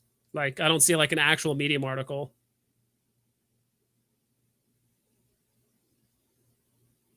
Unless this is it. Knowing my luck, it probably is. Oh, there it is. Just got to click the link, guys. That's all you got to do. There we go. Con exclusive, Spider-Verse. House of M #1. Yeah. The Avengers. I'm probably going to go for the first and the last drop, and that's it out of all these, to be quite frank. Like, this actually looks kind of fun. Like, there's it's kind of tell which Spider-Man is who. Like, actually. Right? Like, I'm not sure what's up with this, like, Silver Samurai looking, like, armored Spider-Man with, like, a top knot going on here. Then that looks like probably Peter Parker. Spider-Man, classic. It's the Spider-Girl. Or, sorry, Ghost Spider, then Spider-Girl, Spider-Woman. And I think that's the Miles Morales one in the background. So, yeah, like a lot of the, I mean, this looks fun and cool and all that stuff, so 3,900, 60 gems, ultra rare. I think this one would do well. I have no idea what price prediction is off the top of my head. This is like funny. I'm just not going to, 40 gems. There's no way in hell I'm touching this. If it was 13 gems, sure, but 40 gems, no, I'm not touching this. Even at 6,100 editions, like no thanks. And what rarity is it too? It's a rare. Yeah, I'm good on that. No thanks. House of M Comics. This is a super limited run. This is one of those super limited runs. And so, yeah, 250 secret rares. Wait. So that's the uncommon. What's the...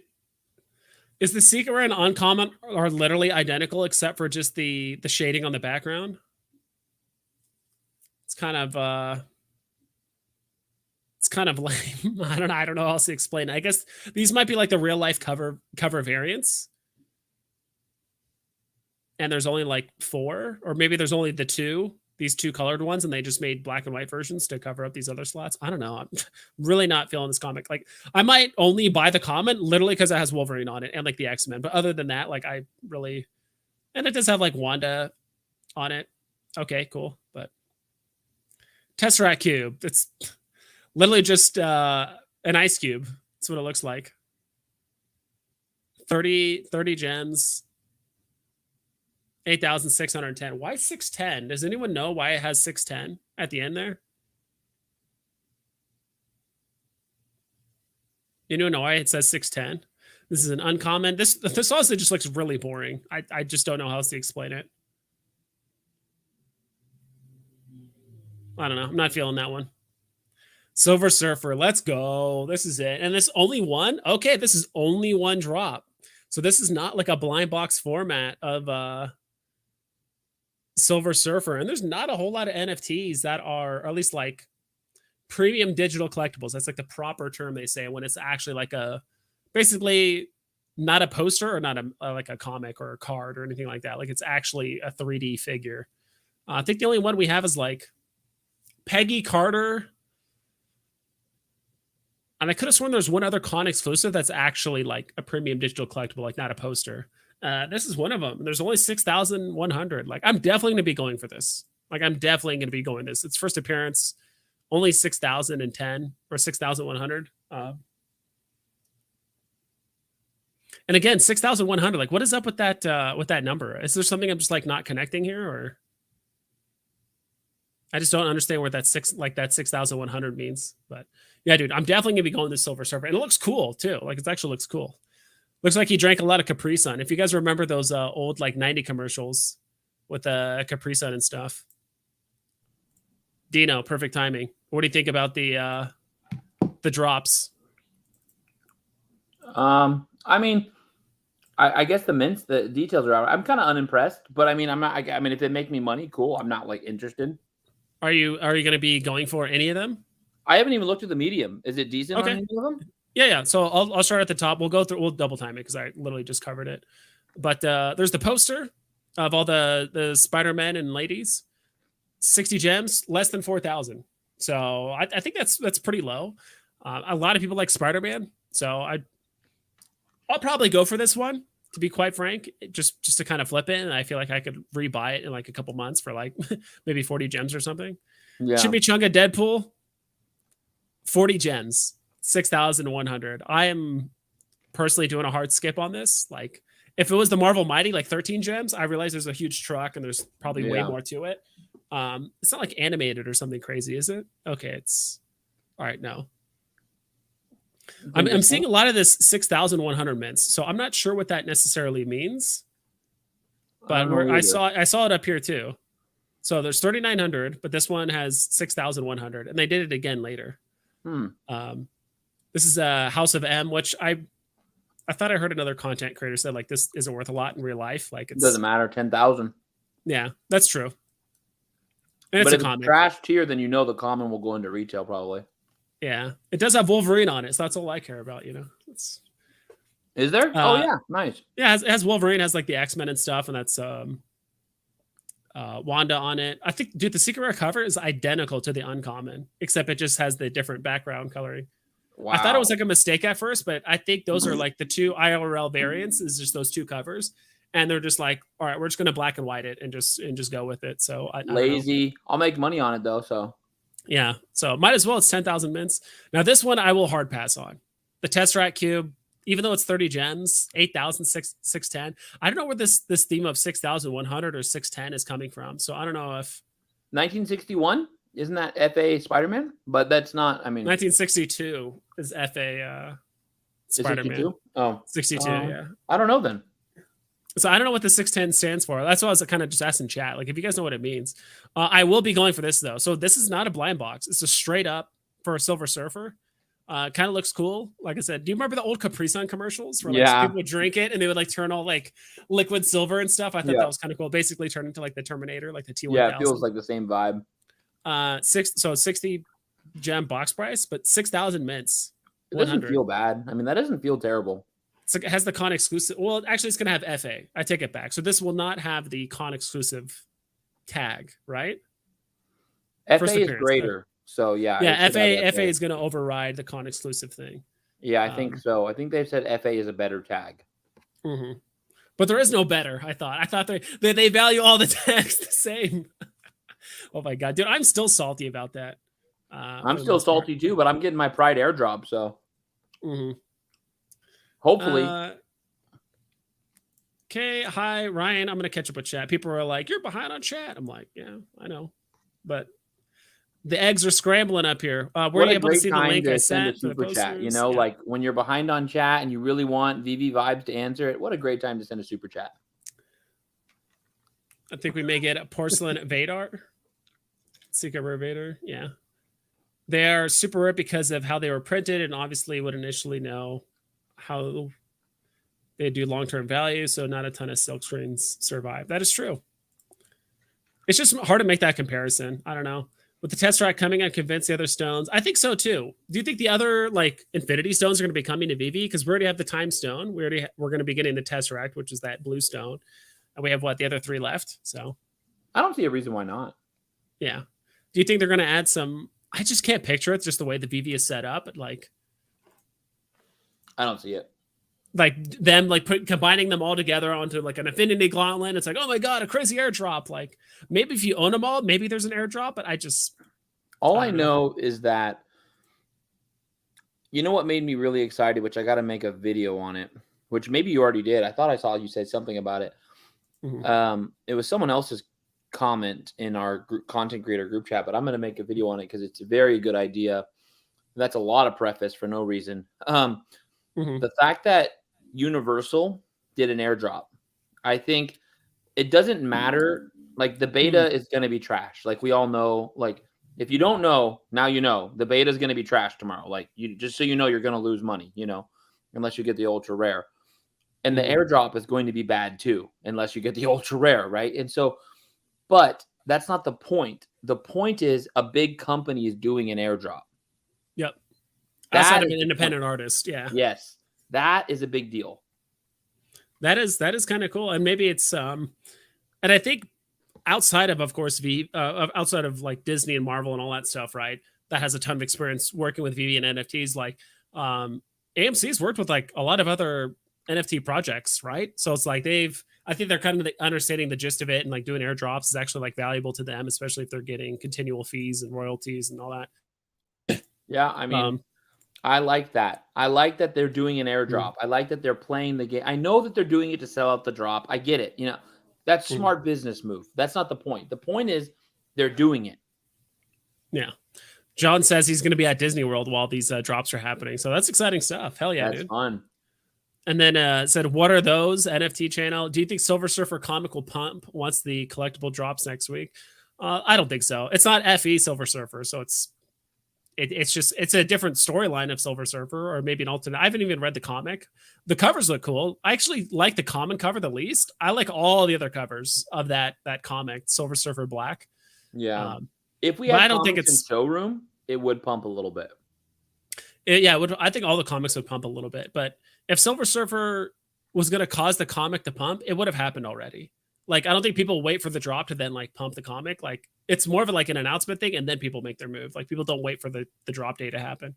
I think comics in showroom, though, we will match our comics with our collectibles, right? I think that will be. I mean, like, if the comic is cheap enough, I would do that. Like, why would what I mean? I would like. Why wouldn't I put the Silver Surfer next to his comic? Like, I don't know.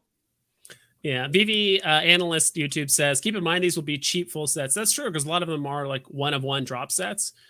It's just, for me, $40 chimichangas. Was it 40? Yeah, it was $40 chimichangas. And how many points would that give you? Because it's a rare, so it'd give you what? It's not good. You want to do one item secret rare sets. Those are awesome. Yeah, one item secret rare sets. That's where you really rack up the. Yeah, you're racking in. Because think of it this way: for 10 more, I mean, of course, the drop's going to be a bit harder, in some ways, but like, spend 10 more gems and you get a Disney movie poster. Like, if you're going for MCP, like, that's probably the way to do it, rather than getting a rare for 10 gems less. And yeah, and if you are trying to stack MCP, if you haven't grabbed all of the cheapest rares on the app yet, like, I would do that first. Me personally, like, if I was really chasing after MCP, I would personally do that first. Yeah, you can get pretty cheap points if you want to do that. If you don't have all your rares and you actually want to build for MCP, you can get pretty cheap points. Yeah. Just me personally, I'm not making, as of right now, any strides to like put money aside for MCP or like dedicate my wallet to it, because I'd rather just invest in the stuff that's going to give me the highest return money wise. But more importantly, like, I have no idea what the points look like, because VV's already changed the Master Collector program and delayed it like twice. Like, all the people, like, when the first iteration came out, there was a ton of people buying comic book sets, like completing the whole sets because you got a bonus for comics, right? Then the new iteration came out and they're like, oh yeah, you're not getting bonus points for sets anymore for comics. It's just standalone values. So sets are only applied to collectibles. And even now, it's like, if you look at, I mean, good thing it's coming really soon, but basically, because it's MCP points are only tracked for the last 6 months. Like, basically, people who bought anything MCP related or did like an investment like before February, like, those points are gone. Like, they don't exist anymore. You think so? Because it's only a trailing 6 months, right? That, or unless, I mean, that's what they said, right? They said your points expire every 6 months from the day you buy it or something. Or yeah, it definitely could be.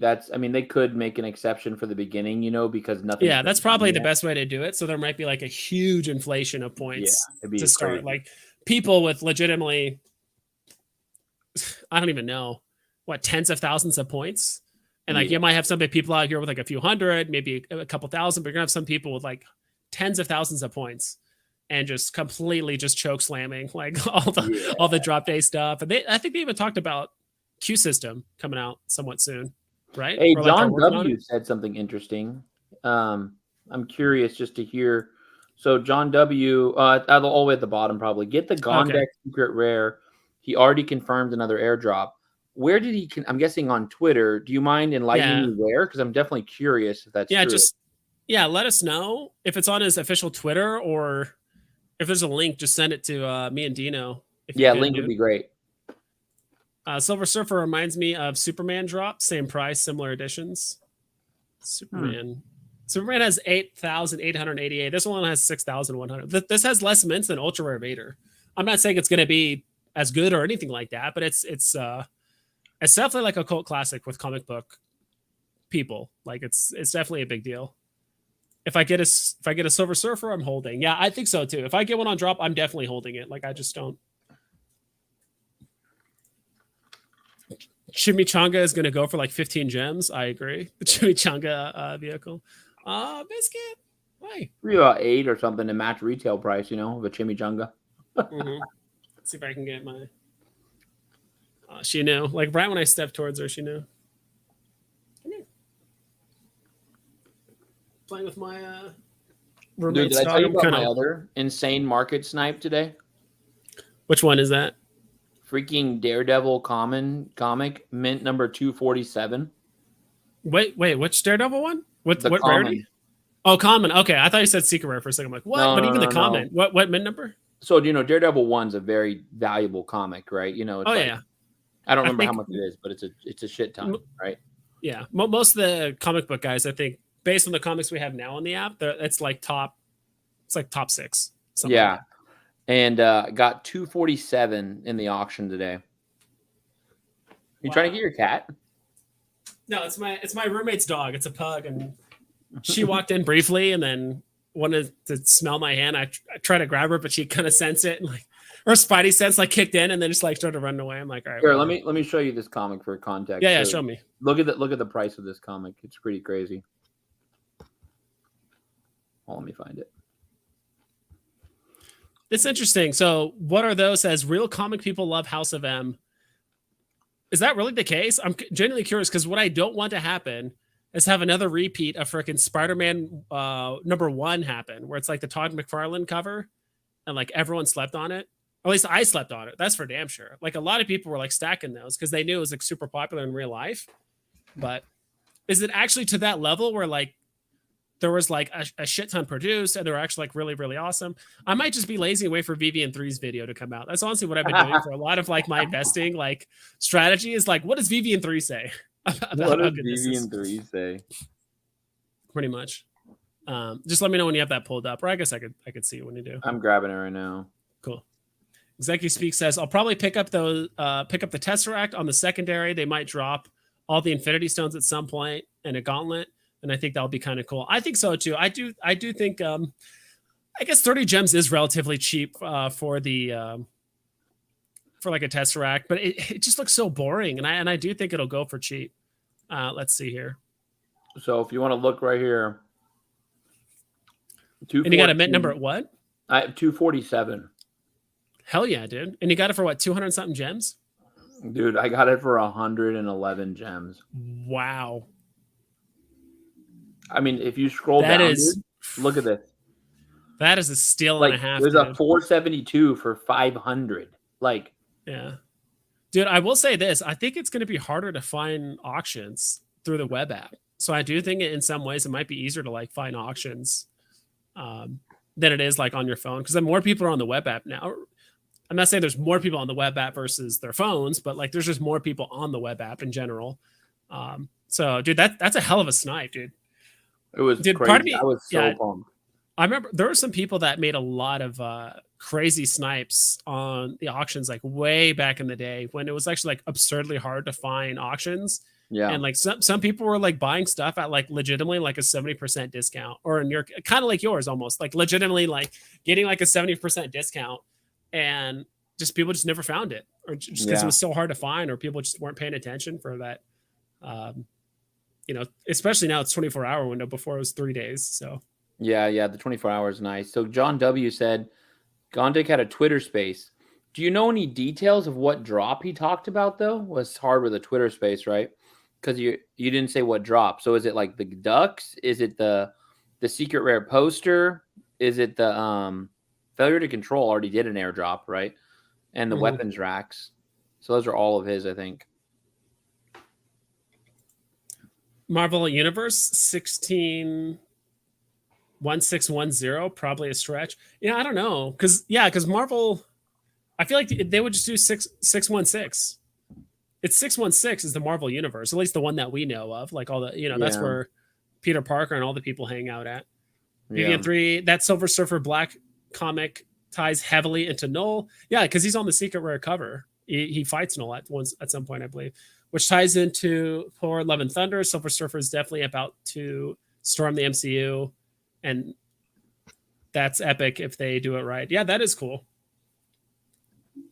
Though I did hear in the Thor: Love and Thunder, the sword thingy he gets is like less symbiote rather than like a thing. I don't know. It's more like an artifact. Thunder was rough. You weren't a fan of it? I haven't seen it. It was all right, like it was like, I feel like Thor just kind of did an average job. Like, like it just like he didn't like deliver for me. Yeah. Like, was it like the actor himself, or is it just like the way they set up Thor? He just didn't do much, and like all the other characters around him were just doing more than him. No, it just wasn't good. Like, I think the acting just wasn't. Yeah. And my wife was saying she thinks it's directing too and script writing, maybe not just, Thor's acting. Yeah. Yeah, it wasn't funny. Like it's almost like they tried to be funny and they didn't deliver. Yeah. Like how Marvel does their really good funny scenes, like they're known for it. And so they're like, "Oh, we're known for it. We got to do it." And then they did it, but it just was like bad, like I heard they really, based on the reviews I've heard, a few things is that they really overdid the comedy. Like they really tried to do like Ragnarok again. And they're like, well, that one did well, so let's just do that, but like times 5. And they like, I heard like there were so many good like story beats or like moments that could have been really dramatic and in depth, but they try to ruin it with a joke or just something that just completely blindsided it with a joke. Or it's like, all right, now it's getting interesting. And like, I also heard too that there was like I don't know if it was the directors that cut it out or something, but I heard they had like nearly 4 hours of footage, and like from what I've heard that like Christian Bale was like terribly underutilized in the movie. Like they could have done way more Christian Bale like in the movie, and like he was not in it as much as because he was good. He was like the best part. He was like the best part of it, I think. Yeah, and so a lot of that's what I heard too. It's like, dude, like he was. They should have done more Christian Bale, or at least dug more of that into it. And I mean, honestly, what they should have done is had a better script and director and had a better overall movie, instead of just like Christian Bale being the crutch. But Christian Bale was nice. And I thought I heard there was a scene too, and this might go into spoilers or whatever, but it's like, because Christian Bale, from what I've heard, was trying to kill the gods because they don't care about anyone. They just care about themselves. They're selfish and blah, blah.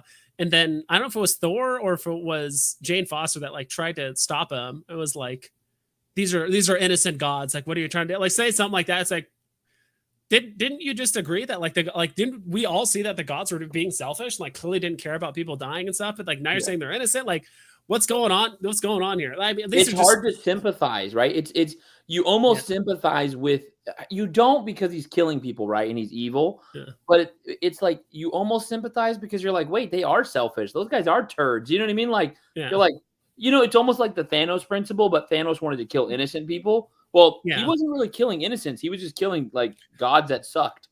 Yeah, this is exactly, I think, like a Disney Marvel issue, because they had the exact same thing happen with Miss Marvel. Like, I'm not going to spoil it too much, but like at the very end, there's a guy that they're trying to save, and what's it called? There's like a group of people, kind of like the police, but they're just called home defense or some stupid thing. I don't know, like Homeland Security. I don't know, but they're trying to like take him out, and like Miss Marvel's like protecting him, but he at some point he starts like actually trying to kill people. So it's like, all right, this guy is dangerous, but like she's still trying to defend him. So it's like, wait, like, but the people that are actually trying to capture this guy and Miss Marvel are actually trying to do the right thing. Like this guy's actually a danger. He's like actually trying to kill people.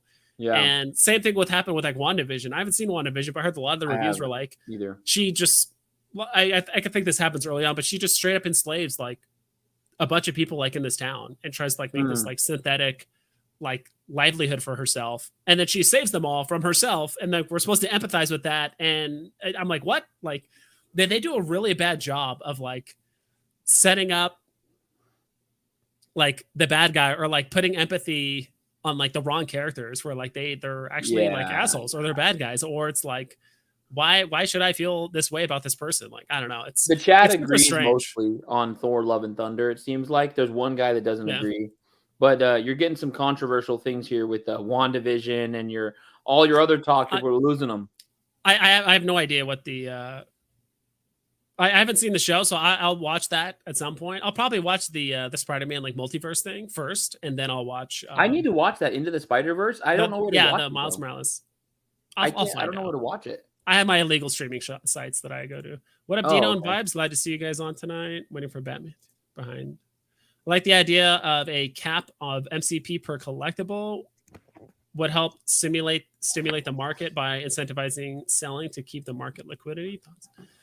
What? So wait, if you bought a collectible, it can only give you so many MCPs before it kind of like stops. Is that what you're cap MCP per collectible would help stimulate the market by incentivizing selling? I don't hate that. It's not I don't.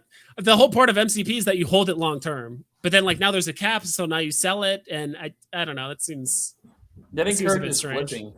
Yeah, it just encourages flipping and not collect. It's at that point, it's not master collector program; it's master flipper program. Which I can do it. I'm down, but yeah, Dino's been doing all about that life for a while. Yeah. Last year's Daredevil FA comic was so much better. I got a comment on drop. Yeah. Gondek had a Twitter Spaces. He already read that. Hashtag Tokidoki. How many new accounts do you think are going to get for the whole Comic-Con event? I have no idea. I mean, we're going to get we're going to probably get quite a few people, like maybe a few K. Yeah, it's a couple thousand, but like I've said it before in the content creator chat where I'm like, it's going to take these people like months, maybe like 1 to 3 months for them to like. This is a good point. I agree with this. So it's going to take these people like 1 to 3 months to like really invest in VV and like wrap their head around the whole idea of like NFTs and FA and FE tags and like the current market sentiment and just so many different things that happen with VV and like what is MTL and OMI and OUP and MCP, like what the hell does all this stuff mean? And like to fully understand and wrap their head around not just that stuff, but also just like the greater meaning of like NFTs and blockchain and how that's going to play into the future and the metaverse and VVverse. And like, you know, it's started to realize like the more you watch, especially when I first started, like the more I started watching VV content creators, like the less I knew. I'm like, holy shit, like I need to watch so much more stuff and like just get my brain wrapped around everything. So yeah, it's going to take them a while. So like, I do think the first, though, like out of the 2,000 people, yeah, sure, there'll probably be 1 or 2% of the people that will put in like a few grand or even more. Just they're like, hey, I love comics. I know of NFTs, or I already invest in these NFTs over here, and like this is cool. Like it's officially licensed NFTs. I'll spend a bunch of money. You know, they're not whale status, but they'll probably put a lot of money in.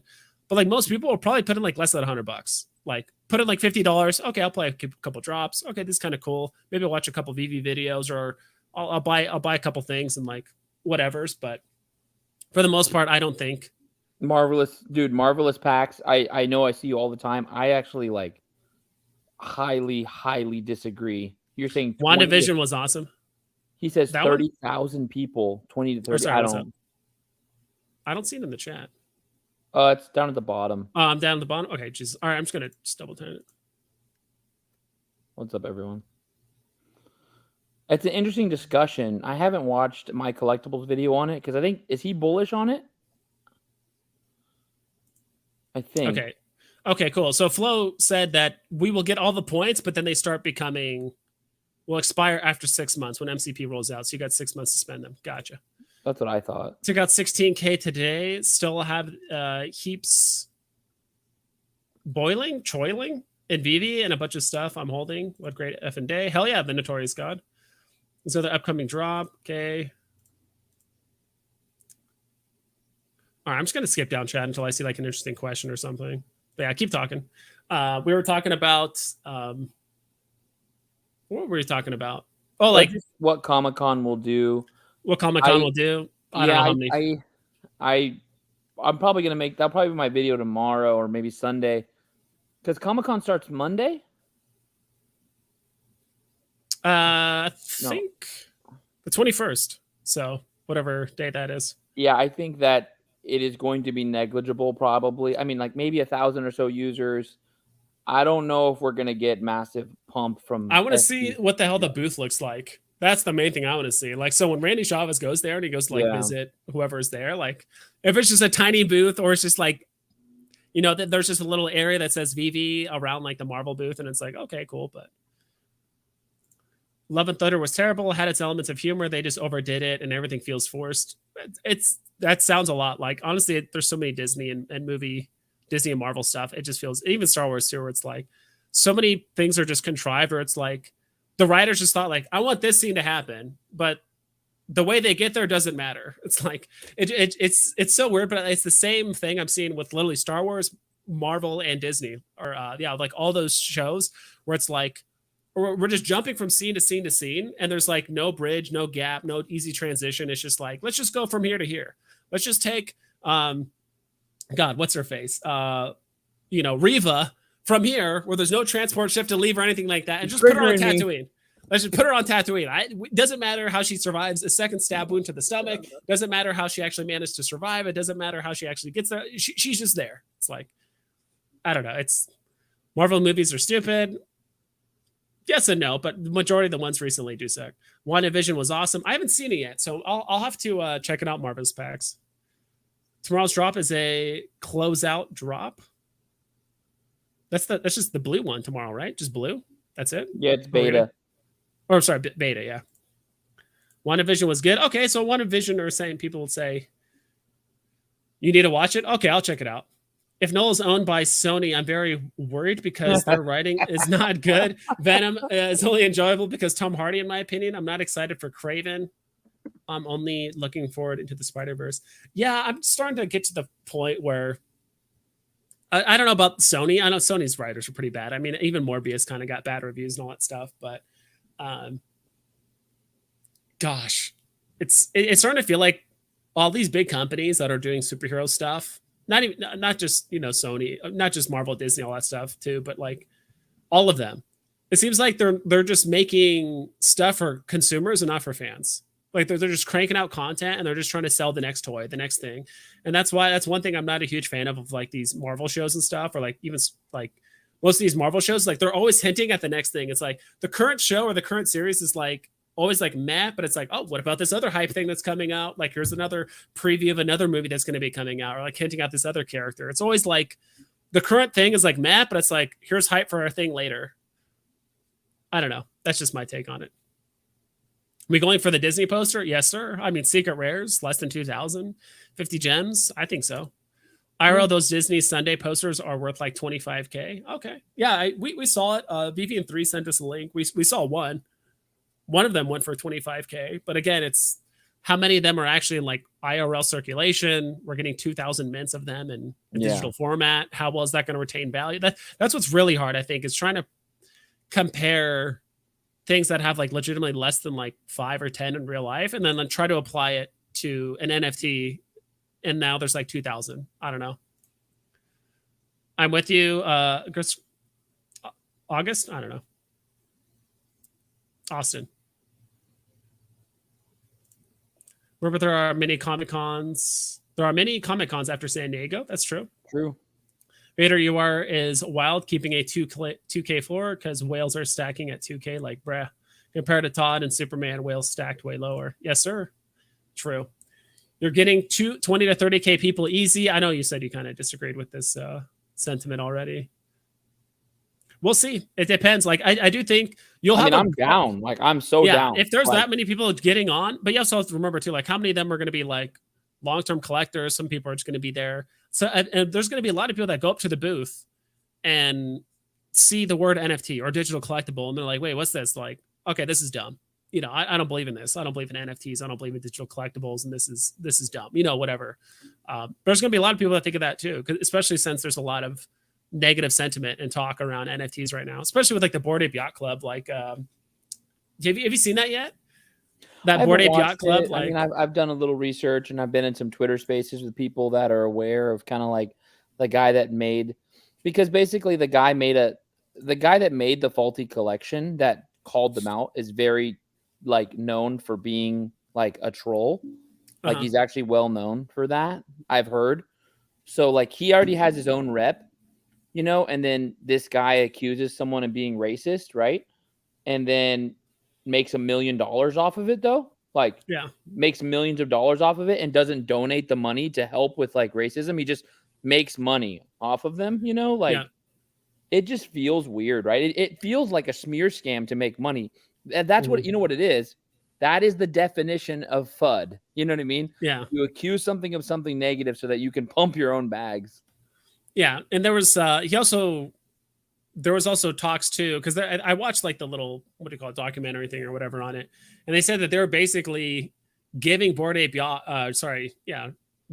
to celebrities, but having them sign an NDA and how they got it. So a lot of these celebrities were saying like, oh yeah, I got this Bored Ape and, you know, I got it through this platform or whatever, but they all got it for free. And they were signing an NDA to say that they, you know, they couldn't say they got it for free. Let's just say that. Yeah. So some of them said they bought it. Some of them say, oh, I got it or whatever it is, but they didn't say, oh, I got it for free, or they just gifted it to me.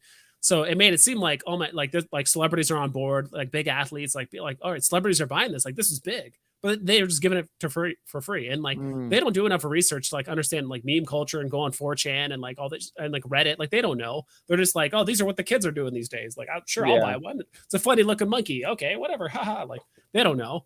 So if Veve announced Amazing Fantasy 15 60K mint, what would be your price prediction for a common variant if it's the original cover? I don't know. What do you think? AF15 original cover. I think it's going to be relatively close to Marvel Comics one, which is like what, at like 150 to 200 gems right now. It's at 130, 140. Yeah. I think it will land a lot less than MC1 personally. Maybe like, I think we'll be able to pick them up at different prices, but it will probably land less than MC1 just because MC1's had time to be acquired and time to just marinate in the market. But it's had time to ferment. Yeah, it's had time to ferment. I just want to make a point. I'm going to make a video on it, but on San Diego Comic-Con, the only reason why I'm doing it is not because I don't want 30,000 users. Dude, I want to get 1 billion users because they'll all pump my back. You know what I mean? Like, that's awesome. I'm saying it because what happens is the community gets really hyped over something and then they get really let down. Like if it's not delivered the way that they expect. And generally what happens is that's not just an emotional feeling. Generally people lose money. You know what I mean? Like, because they get really hyped and they like, you know, buy certain bags and then they don't pump and they get really let down. So I feel like there's a lot of people like really pumped, and I'm not against it being pumped. I just don't want people to like lose their bag on something that could be a buy the rumor, sell the news type vibe, you know, which I mean, I have been buying comics too, but I'm buying like cheaper comics but I have a lot of gem bag that I can risk some. Just be careful. It might not just be a big pump fest, you know, because NFTs are really hard for people to get over right now. Like that's my biggest issue. It's not that the booth doesn't look awesome. It's not that, you know what I mean? It's none of that stuff. Like it's that NFTs are a hard hurdle to get through. Yeah. Especially like digital collectibles, right? And stuff. So it's like digital collectibles. And if you even mention the word NFT and, you know, people are going to be like, oh, this is stupid or whatever it is. But someone said they'll have a life-size Marvel Mighty. Might grab some attention. As long as I did hear that. Imagine they had the worst looking one, the Invisible Girl, just like the crazy eyes, and just do that. That'd be the worst. What would be the best Marvel Mighty they could have to get attention? It's Dog Pool. It's Invisible Woman on Dog Pool. Like, but like, what Marvel Mighty would you want them to have? At least the ones that exist on Veve to like really get people's attention. I mean, Captain America would be good, right? Or like, Deadpool's cool, but he's not as popular. What's the most popular one we have right now? Probably like Dr. Doom. You think he's bigger than Captain America? Probably. I don't know. That's a tough one. Dr. Doom's like the big villain. Like, and there's been stories of Dr. Doom doing some like ridiculous stuff. I think he's been really underplayed in like the Marvel movies of the past. You know, I'm talking like the 2000s and stuff. But he's like he's incredibly powerful, and he's one of the people that's like mixed like magic and like science and stuff together. And like magic is its own kind of element. There's like different types of power and like Marvel stuff. There's like the chat's power going off about Doom. The chat is like going off about Doom. So yeah, Doctor Doom would definitely get people's attention. Doctor Doom, or if they had I think Beta Ray Bill would get people's attention, not just because it's a secret rare, but it's like, yeah, Doctor Doom or I that would definitely get people's attention because he's the big baddie, and he's even done a lot of crossovers with other villains and stuff. Like like Green Goblin isn't flying around like messing with X-Men. Like he'd probably just get wrecked, to be quite honest. But like Doctor Doom could actually face off against pretty much all of the, like at his peak, or at least like when he's really strong, he could probably face off against like all the big groups, like the Avengers with the X-Men with all these groups, and like still do fine. Really? He's a strong. He's yeah. I don't know how else to explain it, but God and Stan Lee hate NFTs. Those MC1s will disappear off the market. So that's the thing. It's like that. So that's the hard part. Is like you get these people on these, like, you know, let's say you get them on NFTs and stuff. You know, first off, San Diego Comic-Con, is every single person there going to be a high-end 9.8 collector that's going to be spending 5 figures on comics? Probably not. Not the majority of them. But are these people going to come on the app and then see, oh, first off, like they're going to struggle to like just search through, especially on their phone, searching through all the comics on their phone. Like, first off, that's a headache in and of itself, but they're going to have fun scrolling through it. They're going to find Marvel Comics #1. They're like, oh, look at all these comic variants. And they're going to be like, wait, the common is 200 gems, $200 to buy the common. And to some people, that's a lot of money. And to some comic book collectors, they're like, dude, I spend that, you know, in an afternoon just buying random comics on eBay or whatever. Like, yeah, you know, it just depends. But do they believe in the idea? Like, someone really needs to just, they're gonna have to understand like what the actual value is, other than like, all right, I own a digital version. Okay, I already have the, what's it called, like the Marvel, what's it called, like Marvel Unlimited, where you can like read like every Marvel comic. Doesn't matter. Like, how's this different? Like, how's this different than Marvel Unlimited? Like, they just won't understand or connect the dots of, like, digital collectibles in their head. But some might. Alex said on Space today that the booth is sick. Nice. I think a lot of people are afraid of what's going to happen with like the Star Wars thing, where it's just like a random TV. I don't know. I heard the pictures were pretty brutal on that.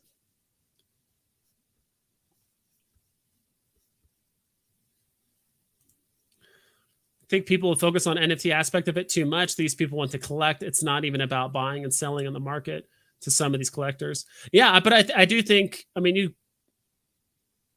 it's not the NFT aspect, but it's like for some people, just the word NFT is just an immediate turn off, right? Or they think it's a scam or whatever it is, you know? Because, I mean, even look at, you know, Star Trek got a big pushback when they were posting their stuff on Recur, right? Like a lot of people complained, and same thing with like the whole Call of Cthulhu thing. Like people were pushing back on that. I know those are much smaller communities than like Marvel. Don't get me wrong, but like you would have to imagine there's probably at least a good handful of people at that convention that are like, oh, look at Marvel trying to sell NFTs. Like this, the whole NFT is a scam, right? You've heard of the thing, and you know people just won't. They'll just be too close-minded about it. But there'll probably be a lot of people that like it.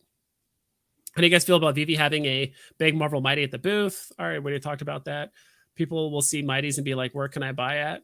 We'll see, dude. I really wish I could have gone to the convention, but that shit is expensive. And staying at San Diego, it's like, and if I was to spend that much money, I'd rather just put it into Veve, to be quite honest. Like if I was going to spend that much money to go to a comic convention, at least one that expensive, yeah. There are 4 more than 5 to 10 of these 1950s Disney posters. Okay, cool. Veve exclusive, baby. Sunday Disney posters are incredible. How many go to Comic-Con? David, you said this event has been sold out for 2 years. I don't know how many like total, like what the occupancy is. I think it's like 100K plus. Yeah. I think it's huge. I think it's pretty big. The Comic-Con looks great too, but was the blue cube thing? That's the Tesseract that the whole like Captain America like movie arc is about for the most part, and it's actually ended up being you're looking for. You're going to want to pass. I wasn't trying to mind control, but yeah, that was like we teach people that Veve is different. Yeah, that's the point, and I try to do that. But when you have probably Alex and Reese and maybe Dan at the booth, and like they're trying to like, you know, get hundreds of people every hour and try to get them to understand like how Veve works and stuff. People like brands. That's why they care about buying what they like. Some pieces are forever holds. Yeah, dude. I really think we're going to get a lot of people. I think the amount of money that's going to come in is going to take some time. Like, don't get me wrong. I think we're going to get a lot of people from Comic-Con, but like, don't expect comic prices to pump. Like, I don't know. Don't expect comics to like do like a 4x like during Comic-Con or like even like a 2x. Like, I just don't see it happening because it's gonna take them a while to wrap their heads around the whole idea and like how much money they should just put in. You know, it's almost like they're like, okay, this is kind of cool. Like, oh, I like these comics. All right, sure, I'll just drop $4,000. Like, people, like if you're trying to really see like massive movements, I don't know. Because even if you think about it this way, even if we got 10,000 people, so Veve legitimately got 10% of the people all at Comic-Con to sign up. And let's say they all put $100 on the app. That's what, $1 million? A million gems into the market. That's not that much. I guess if you funnel it literally all into comics, you might see some movement rather than across like every collectible on the app. But I don't know. It's the beginning of them marketing, which are good long-term holds. Agreed. You know, yeah. But I do think that is I do like that too. So I think we're gonna get a lot of people, but it's gonna take a while for those people to spend a significant amount of money. Like it's just like everything else. I'm bullish on the amount of people going on the app. It's just not like we're gonna have a massive influx of just like, oh my god, 5 million gems just got injected into the app of just Comic-Con people. I just don't see it. I'm related, but for all the people who like Kit, Hot Wheels is having a Comic-Con drop with the lights in the front moving. What? I don't know. Have a Comic-Con drop? Oh, I don't know. Johnny Deep Dish says, "What's up?" Veve makes it so you don't even have to say the word NFT. That's true. Just say digital collectibles or whatever it is. That's the right way to present it. That's how I see it. Comic-Cons will bring peeps into the app who actually know comics. Doom, Dr. Doom, he's super trending right now. Thor, Loki, yeah, those would do good. Spidey 2099, he's cool. He would definitely get some attention. Like, ooh, what's this like super niche? Like, I think Spider-Man 2099 is more of like an anti-hero than like a superhero. I believe I forgot his story, but I don't know. Doom is the goat. Yep. Back in the 70s, Doom was by far the biggest Marvel villain. He still isn't. I mean, he should be, but can't go wrong with Spider-Man. Yeah, that too. Loki's eyes. And Gwen, X-Men met Doom in like 198. They 125 low. Honestly, most people will be at the con for anime. That is true. I mean, I shared some information with another content creator that said over the last year, I think there's been more manga being sold in like the States than comics. Like number. So I do think the sales of comics have been higher. So the amount of money spent on comics was higher than like last year. I think it was like almost $2 billion, but the number of comics being sold was less than manga. So I do think manga was just maybe the comics were cheaper, or maybe Marvel increased their prices, or just like American comics in general. I think this includes DC and Marvel, like everything altogether. It's not just Marvel, but MC1. There was a Dr. Doom leak on the Howard Stern show. It wasn't supposed to be recording, and it was leaked he was coming. So there's a ton of Doom hype right now. Yeah, dude, it's unsurprising. Doom should honestly be not the next big villain of MCU, but the villain after that, in my opinion. Maybe he should play like a small role in this like next thing. But VVA and Dr. Doom were both trending on Twitter today. Interesting. Comic-Con is full of Trustafarians. Okay. Well, comic people at least. It's a collectible. Going to Comic-Con or buying 300K Omi? Lol. How much is... Because how much were tickets? Because like last I saw, like tickets were... I don't know how much they were, but... Every person we recruit to the fam, we all win in the long run. I agree. Like, don't get me wrong. I'm not trying to... Sorry if I'm sounding like negative about it, but I think people that think that like comics are going to moon because of Comic-Con... I mean, we thought the same thing with Star Wars, and so far the only things that are doing well is just the UR Vader. Or just the Vaders, and that's pretty much it. Like posters are struggling, sabers are still kind of struggling, and yeah. So we'll see. I must have missed the last few Captain America movies. Is that the Cube Red Skull Mighty? Yeah, exactly. That's what it is. Tucson. Are you guys excited to finally be able to board people on with MTL being here. I am. Yeah. You can cash out. Yeah, that is a big deal. We play the long game. You can actually cash out. I'm not crazy. They go into the con, they have money. That is true. I'm too broke to go, and I'm here. I'll see y'all at DCon, though. Yeah. The one in November. Let's go. Those peeps at San Diego Comic-Con spend money, bro. Yes, sir. We're going to Disney. Let's go. They are the collectors this app is made for. I agree. I think before those people, because those people spend a lot of money, right? But they, to some degree, I do think they want to do a bit of research. Like, I think they need more than 5 days to look at the comics, and like they'll probably spend a few $100, maybe even a couple grand. Like, oh, this is cool, I'll buy this and that. But until they start wrapping their head around it and they look at other content, especially Sleeping Comics or other comic people and stuff in the community, and they're like, oh, okay, I see why this is a big deal now and why Marvel's backing it and this reason and all this stuff. Okay, all right, yeah, I'll drop some money on this now. Like, it's gonna take them a while. That's just the way I see it. I could be completely wrong. Maybe everyone at San Diego Comic-Con drops $5 grand plus on the app. I'm down. With Veve handing out promo codes to the 130,000 attendees who will visit Marvel's booth, I think we can assume we get a few downloads. Interesting. When did they announce that? Did they say that? I don't know if they've actually. Yeah, I think they said handing out promo codes. I don't know if they said pro. It would definitely make sense. I said that too. I was like, there's no reason to not just hand out promo codes to like an exclusive comic, kind of like ASM 130, and then that's a way to just get instant liquidity. You're like, okay, I claimed it. I'm like, okay, this comic's kind of cool, or I could just sell it for 50 gems right now, and then now all of a sudden I can play drops, or now all of a sudden I can start buying comics. Like, that's kind of cool. Like, I mean, if they onboard them, I would totally agree. Getting them in the app is probably the biggest hurdle, and if they can do that quickly, like right there, then it's worth the cost. You know what I mean? Wulu says it's about collecting. Just wait until the leaderboard is on Veve. Burns MCP, things are going to get spicy. I agree. I do think MCP is going to encourage people, obviously people on the app, to spend more money, or do things to help move themselves on the leaderboard. But what the biggest thing that Veve needs right now is just more people on the app, more people, more money. I would assume the majority of people that are on Veve right now are just kind of not like at their end, but like there's a whole lot of people that are like, I've already invested a lot in Veve. I just don't want to put more in. I'm happy with my position or whatever it is, right?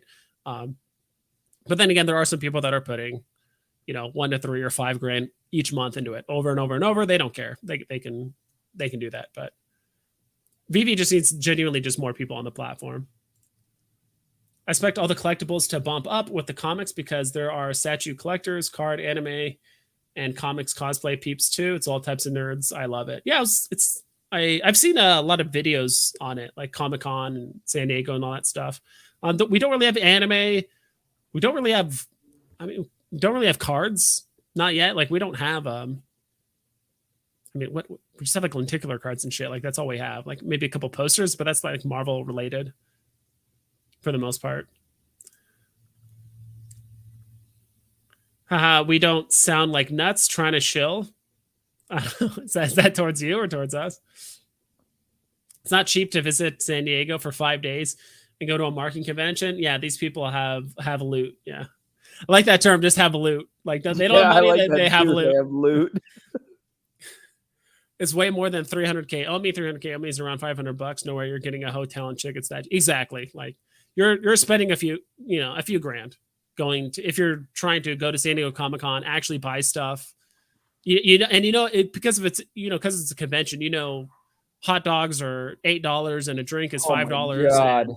If you want a pretzel, that's $5, and if you want cheese with it, that's an extra $2. Like, if there was actually if it was like cheap to go, like hopefully like Decon will be like decent priced, I would just sleep in my car, shoot, and go down. Yeah, like, let's go. I'd sleep in the trunk with you. Yeah, share a hotel with 5 people. I don't know, whatever. Is it normal for KYC to take more than several hours? I'm still waiting since this morning. I'll wait a day and then or 48 hours. I think that's what it says. It's like, please give it 48 hours, and if it takes longer than that, contact support. Yeah, mine took like So, 10 minutes, but yeah, I don't know. But if it's 48 hours, it says, then yeah, maybe it needs time. Notorious God, what do you guys think about the two? Is it 2K now to withdraw? Surely they changed that. They're trying to lean more into Omi being the main thing. Is it 2K? I thought it was just 1K to cash out. I thought it was 1K and minimum 100 gems. Yeah. Well, maybe, okay, even if it was 2K, I think it's obviously to help prevent people from just doing a mass exodus. Because I think with all those like synthetic gems getting injected in the market, I don't think Veve could genuinely afford people just, like, because like literally if like 30% of the money just immediately left, like I'm not sure if Veve can pay for that. Like just immediately disappeared, or everyone wanted to cash out. I think they could pay for it, but it would suck. Yeah, it would suck. And then on top of that, Veve even said multiple times, like, all right, we're going to lower the threshold of the amount of gems you need to own. We're also going to lower the fee at some point. But right now, like it is the way it is just because. I mean, it is. I don't know what to tell you. 1% of the gems in the app sitting are in Dr. Profit's wallet. So we're fine there. It's a smart play. That's why they extend the KYC until the end of the month. Yes, sir. That they're handing out promo codes. How else they do it? Handing out promo codes. Well, the promo codes is just something to put into Veve, right? I don't know what the promo code thing is about. Because that's how the last like 3 promo codes have worked on Veve. Dude, I need to go down there, and people that like throw it away, I just pick it up every time. I'm like, enter it. Oh, floor. yeah, enter it. Enter it, floor. Enter it, floor. You just buy them all, put them all at 9,900,000. Just like there's just a wall of dinos. Yeah. Oh my. That'd be awesome.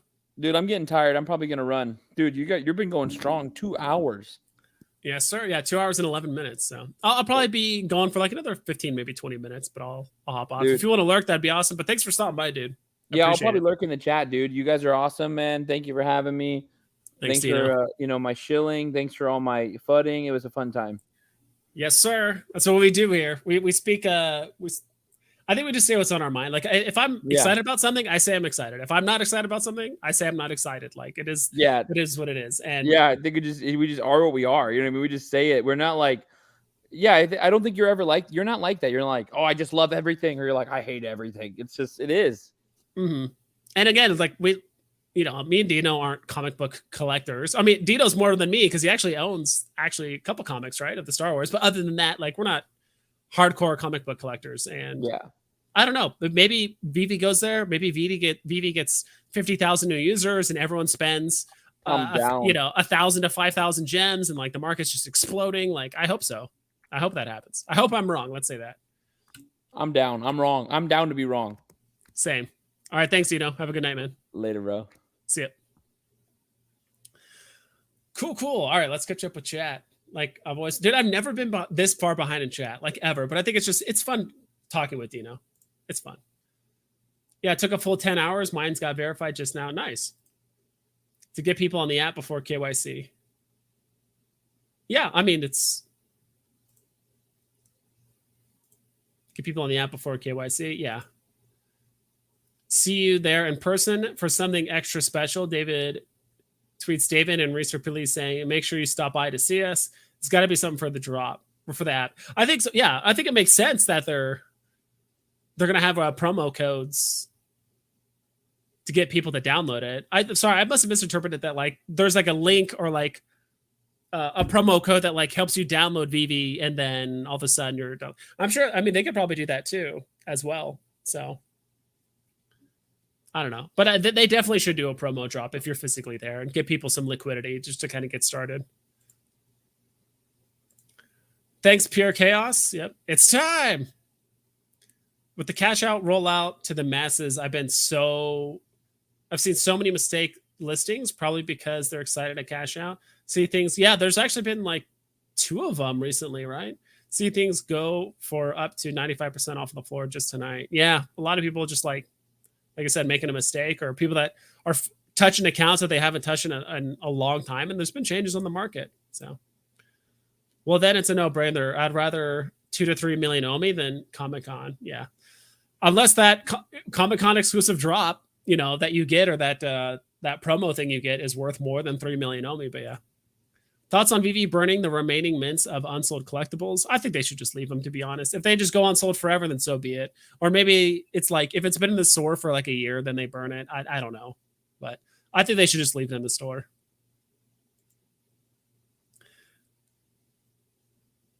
Payout. A balance of 1,000 gems is required for payouts. Yeah, it is 1,000. I thought it was 1,000, not 2,000. Heading out for the night. Another great stream. Thanks, Executive Speak. Appreciate it. We stay with Vivi vibes. Hell yeah, dude. No things need to be in store for people to buy. Yeah, I'd say just leave it forever. Like, if it's below box price, then whatever. I mean, it's gonna suck. Like, people going in and buying, you know, the what's it called? The iceberg lettuce. That's 77 gem box price, and then people don't notice that it's in the market for like 20 gems, right? But so be it. We've all made mistakes on Vivi. You get a lot of inside info coming up projects before anyone at San Diego Comic-Con. That is true. That would be awesome. Even just talking to people at Vivi. I think it was Dino or someone that went to that whole gathering in like Southern California like a couple months back for Vivi. And I think he said he talked to Dan, and Dan even said, he's like, oh yeah, we were in Vegas not too long ago. You know, I bought an AF-15, you know, just for fun. Like, I saw one there and I wanted to buy it. It's like, wait, why are you buying AF-15 now before you guys release it on the app? Like, why is that? It seems kind of random to buy it now than later, right? It's almost like, because I think even the Star Wars comic, because first off, Todd exploded because of Vivi. Vivi users, people like Todd. People bought the statue. The statue literally went from like $200 to like $800 in real life. Like, it quadrupled in price. I don't know how many people in real life are going to go out and just buy Amazing Fantasy 15 because it's released on Vivi, but wouldn't hurt. It's not like the price is going to go down. Good to be here with Vibe Solo. Let's go. Yo, I'm in chat. What's up, Dino? Hi, Tucson. Smash like fam. Yes, sir. That Spider-Man comic definitely coming. David Yu was pretty much telling us that in the community vid. Yeah, he said we're pretty much just waiting. Or waiting for the right time. It's like, oh, you mean the 60th anniversary on August 1st? Like, that's the best time to do it. Yo, and the funny thing is like, when they announce AF-15, it's going to be during Comic-Con, right? For the 24th. So they would have to announce it by what, the 29th? 30th of January to have it be ready by August 1st. So yeah, not sure. And that's probably a good amount of time, right? Like a full week from when people leave Comic-Con on the 24th and they tell their friends and all that stuff. And then, you know, they're messing around on the app and like, whoa, they're dropping AF-15 August 1st. That's crazy. Could happen.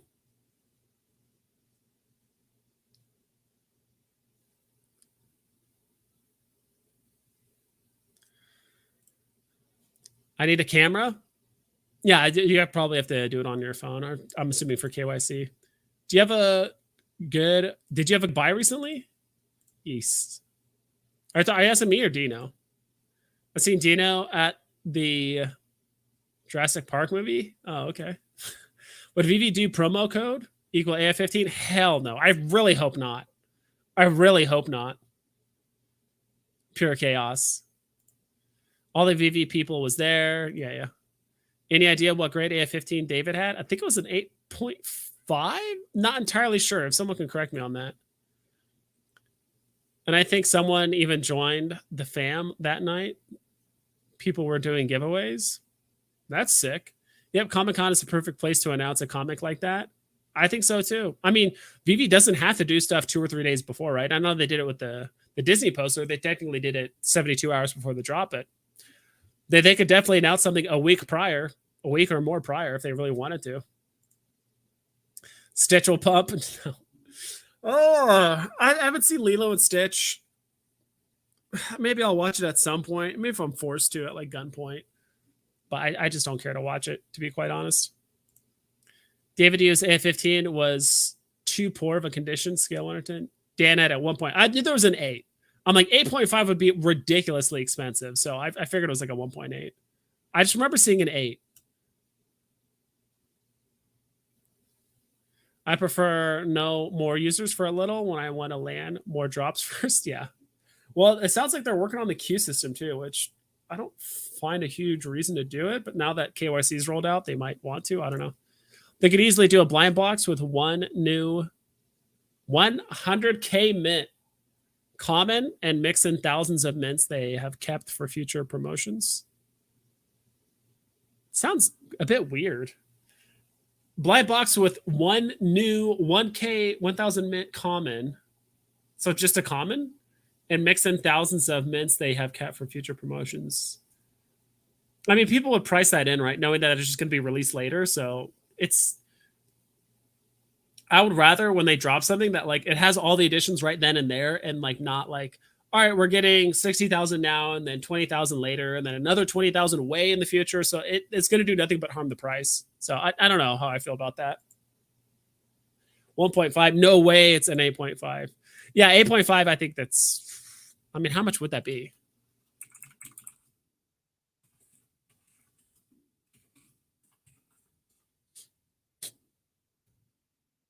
At least according to Go Collect. If you bought a 9.2, it would literally cost you $1 million. A 9.0 costs $800,000. I'm sure they could. I'm sure David and Dan could afford it, but kind of no reason to. How awesome is the mint sizes for the Disney posters, though? All SRs? Yeah, they're all SRs, all under 2,000 mints. And yeah, like in total, all of them together, it's what? It's like 9,000, I don't know, 600 or something like that. Total mints for all of them. So that's even less than like the Star Wars poster, like the uncommon, or like even like the common or whatever. So I know, Star Wars posters are struggling right now, but there's also like 30,000 of them. The queue system will come when drops are hard again. Let's hope so. I really hope Veve doesn't bother doing queue system drops until like you said, until we actually need it. Even though David used Veve account? No, not that I know of. As the promo code blind box, you get the new common, or you get one of the mints they've kept off the. Okay, so you either get like a common comic, or you get like a low mint Todd, like a what? No, well, I guess those early ones like Veve didn't hold any, right? Whatever, but I don't know. I get what you mean, but it does seem a bit weird that it's like a blind box promotional drop, and you can even get some like old school stuff that's been like withheld. Is that what you mean? Like you can get even like season 1 or like season 2 NFTs from like a promo code. I don't know. These people won't even know they are NFTs at Comic-Con. Agreed. Well, they're digital collectibles, right? So I do think some people are going to be asking like, what's the difference between this and like Marvel Unlimited? Like, if I could just buy them digitally and like read the comic, like, what's the point? I think the best way to explain it is that they're just digital collectibles.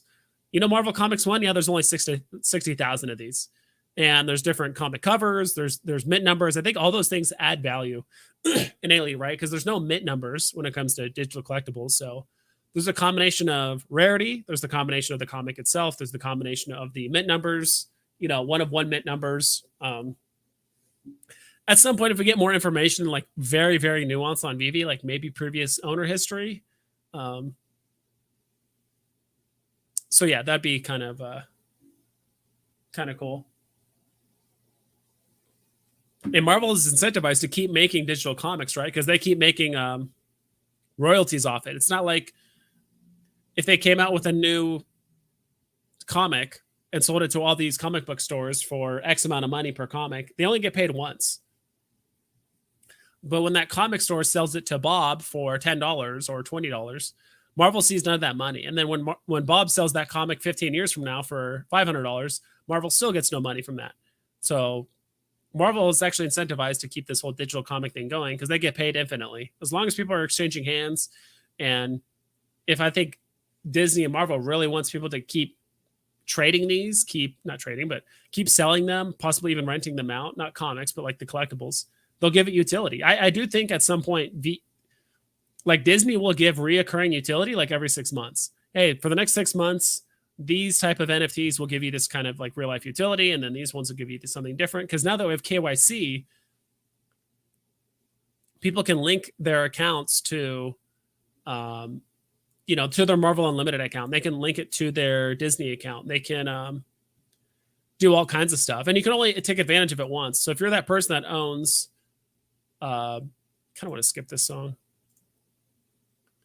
So if you're one of those people that owns 5 Walts and there's utility for Walt, you can only claim one because it's because of KYC. They're like, okay, cool, you can claim 1 Walt. What are you going to do with the other 4? You can sell it, you can rent it, you can do all kinds of stuff to make not necessarily passive income, but there's other things you can do with it. So price prediction for the posters on average. Wooloo says 75 to 120. I don't know. That one's really tough to do price predictions on because they're all SRs, low mints. They're part of Disney. They're vintage. But everyone's preparing for San Diego Comic-Con, and like people are heavily speculating. And I'm doing it too. Amazing Fantasy 15 and August 1st. So I'd probably go same thing with Wooloo, maybe up to like 150. I'm sure some posters will do better than others because some of the posters might be more popular in real life. But they've kept 500 of every comic. They got to give them away sometime. True, that is true. The pump with time. They are yours. That's what it'll mean, and they won't even know the NFT aspect of it. They don't want to. Yeah, exactly. So I think the digital collectible part is the best thing about it. And for a lot of it, like I've said this before, I've said this about comic book collectors, card collectors, people that collect like Pokemon cards, Magic the Gathering, that kind of stuff. It's like, imagine what you know now, except you can go back in time and like have it again, right? And especially comic book collectors or collectors in general, some of them that are obviously speculative buyers, like even Sleeping Comics, he's admitted he's a speculative buyer, right? He's invested quite a bit in superheroes he thinks that are going to do well in the future. Maybe not super popular right now, but might do well in the future. So get them while they're cheap and try and get a position before it gets popular so you can make a ton of money or whatever. So same thing here. It's like you have another chance to like actually buy Marvel Comics #1 or AF-15 or first appearance Loki or first appearance, this character or that character. When in real life they cost a shit ton, but here's an opportunity to buy it now. Like imagine if it was 1962 and you knew Amazing Fantasy was going to pop off and like Spider-Man was going to be incredibly popular. You're like, yeah, I'm going to buy these now because I know they're going to be popular 60 years from now. I know it's like extremely long-term investment. Let's just say you had a time machine. Like I'm going to buy them here and then like sell them later, like whatever. But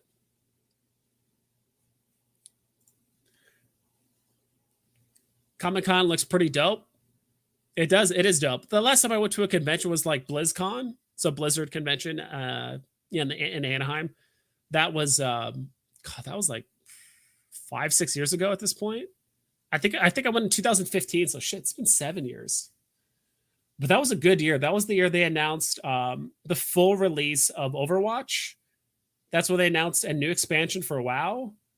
That's when they announced, I think, Diablo 2. They announced like a lot of crazy stuff for BlizzCon 2015. Like that was actually a really good year to go.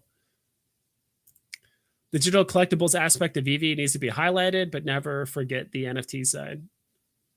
True. I still think Veve is waiting until there are more downloads of their app and maybe a bull market for AF-15.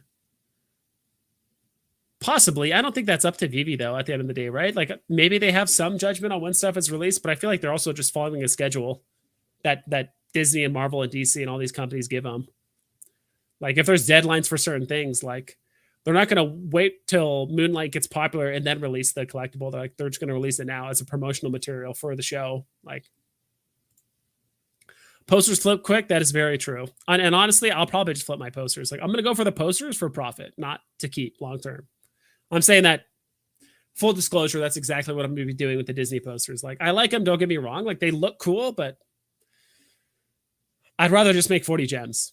I'd rather just have 40 extra gems or, an extra 20 or 100 or however much they sell for. I'd rather just have that than the poster, quite frankly. People want collectibles, not NFTs. The fact that they are is a plus. Yeah.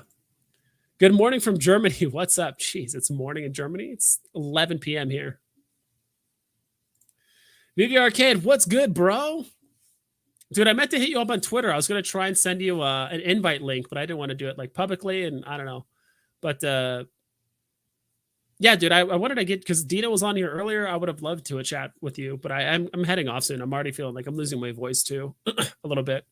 Streaming for 2.5 hours. NFT and digital collectibles, same thing. The mainstream will not adopt as NFT. That'll be easier for them to understand digital collectibles. That's how people will get it. Exactly. I think just avoid the word NFT. Of course, there's the underlying part of like the blockchain, and there's like ecomi running in the background technically, and like all this like technical stuff where it's like, who cares?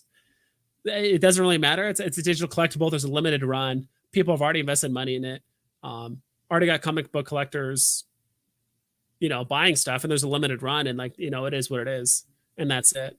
The other thing I like about it too is that it even makes the newer comics like even valuable, like even like the Miles Morales stuff, where it's like there's probably a shit ton in circulation, and even 9.8 still go for a ton because it's so new, and people just, there's a certain point where people are like, wow, comic books are worth a lot if you like actually preserve them. And then I think at that point the cat was out of the bag, so people just started preserving comics left and right. So like even stuff that's like 20, 30 years old, it's like always in great condition because people already understood and knew about preserving comics.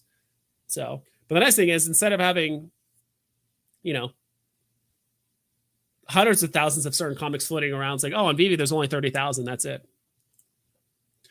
We have too many crypto people. That's why they're focused on the NFT aspect. Yeah. Here, 4:10 p.m. Australia. Hell yeah. Send me an invite anytime. Have a good night. Yeah, dude, hit me up on Twitter. Send me a PM, because I can't send you a personal message on Twitter because I used to have it that way too. I used to not have a little envelope where people could send me personal messages because people would just be like being weird when I initially started on Veve. Like I was like, all right, whatever, I'm just gonna turn it off. But yeah, send me a message, dude, and we'll chat it up, and I'll have you on next time. We got to focus on collecting, not the market. I'm doing both. I mean, I feel like you can't, in order to make like good, find good things to collect, you also got to look at the market. I mean, it's a symbiotic relationship, the market and collecting. Yeah, you got to have both, but at some point, collectors got to sell their stuff, right? I mean, you can hold it forever, but hit me up sometime, Veve Arcade. We started with the crypto, yeah. Well, we started with like, dude, I guaranteed everyone did this at some point, especially during what? November, December, January, February, where everyone's like, hey, look at this collectible I bought for 80 gems. Now it's worth $9,000. People are like, whoa, let me get into Veve. Dude, I was that guy. That's exactly what I led off of Veve. And I'm like, oh yeah, by the way, they're also licensed and they're NFTs and blah, blah, blah. And they're like, okay, that's kind of cool. So yeah, that's exactly what I did. I did that to a lot of people, to be quite honest. I don't know, a lot of you guys did it too. We're kind of just showing off like, oh, look at this investing thing I did. I'm making a shit ton of money. And people are like, whoa, that's cool. It's like, yeah, until your Steamboat Willie crashes 93% on the market. It happens. It happens. Just started my YouTube channel. Let's go, Marvis Packs. That's cool. I'm assuming Marvel's Pack. I'm assuming something with cards. I don't know. I just saw packs. So we need collectors for the collectors app. True, but you need both. You need collectors and flippers. I mean, if literally everyone on Veve was a collector right now, everything would be absurdly expensive. Like if everyone was a genuine whale or at least like a mid-tier like whale collector, like everything would be so expensive where it's like anybody new or anyone that's like more casual about some of this stuff, or they're just kind of like dipping their toe in and trying to check stuff out, everything would be absurdly expensive. Like there was a point in January where like even the cheapest collectibles were like $40. And I'm just like, are people really going to jump on the app, be like, wow, the cheapest thing I can buy is $40? Because when I was explaining my friends about it, and some of and like a couple of them had experience with like OpenSea and other projects like that. And I shit you not, some of them went on Veve and they're like, yeah, is there any stuff I can buy for like $1 or $2? And back then there was literally no comics for below box price. I think literally all the commons were at least $7 or more. And I'm like, not really. You're gonna have to spend at least like $10, for like a comic for the most part. And they're like, whoa, like really? I'm like, yeah. So like there was no like super cheap stuff to kind of just like dip your toe in and try a few different things. So yeah, so some of my friends were like that. But now it's, yeah, some comics are literally less than $2 right now. So, but also you need flippers too. You need some flippers to keep the price honest and somewhat lowish, so new collectors can come in and buy it for the most part. But you also can't have it just exclusively collectors, because then nothing would sell and everything would be absurdly expensive. I'll celebrate 420 Australia time for you. Hell yeah. And they are coming. Good night, brother. Yes, sir. Omi, baby. Burn, baby, burn. Veve really is excellent at getting normal people into digital collectibles. Transferring crypto and buying other NFTs is too confusing. That's exactly me. I never bothered with OpenSea, and I do have a MetaMask only literally because I wanted a drop head for my collectibles. But other than that, haven't really cared. I don't want to deal with gas fees. I don't want to have to deal with getting rug pulled and like doing an insane amount of research on like, freaking, laser lemur NFT. Like, oh, it's like lemurs, but with lasers, and they wear hats and they have like bionic legs, and it's like a cool project. I'm like, okay, but why? Who cares? Like, do a bunch of research. I'm like, I don't know why it took me so long to come up with that lane. But if you guys want to invest in laser lemurs, let me know. Veve Las Vegas, always good vibes with Veve vibes. Enjoy your weekend, fam. Thank you, sir. It's a Veve channel too. Thanks, bro. Oh, nice. Well, I assumed. Sorry, but I think initially it was probably maybe a channel about opening packs, but then you want to talk about Veve too. So yeah, I assume so because you're here, right? I'm so happy we're getting the metadata. FUD be gone. Yeah, FUD be gone. My last video is top 10 comics I want to see drop on Veve other than AF15. Yeah, there's quite a few I want to see, but I mean, I think we know. Because I think I literally did that exact video, like a month or two ago. I said, first appearance of Punisher, first appearance of Hulk, first appearance of Wolverine, first appearance of Thor. I'm trying to remember like what I said in that. I'm trying to remember what I said in that video. Let me pull it up here really quick. I could probably find it.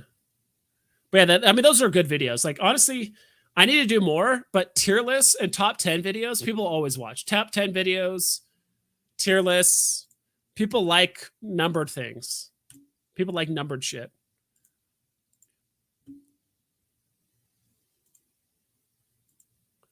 Let's see. I mean, I did this a while ago. I think this was like over 2 months ago. 10 comics I want to see on Veve. Yeah, that was actually, it's actually one of my most underperformed videos. It doesn't even have 300 views. But what did I say?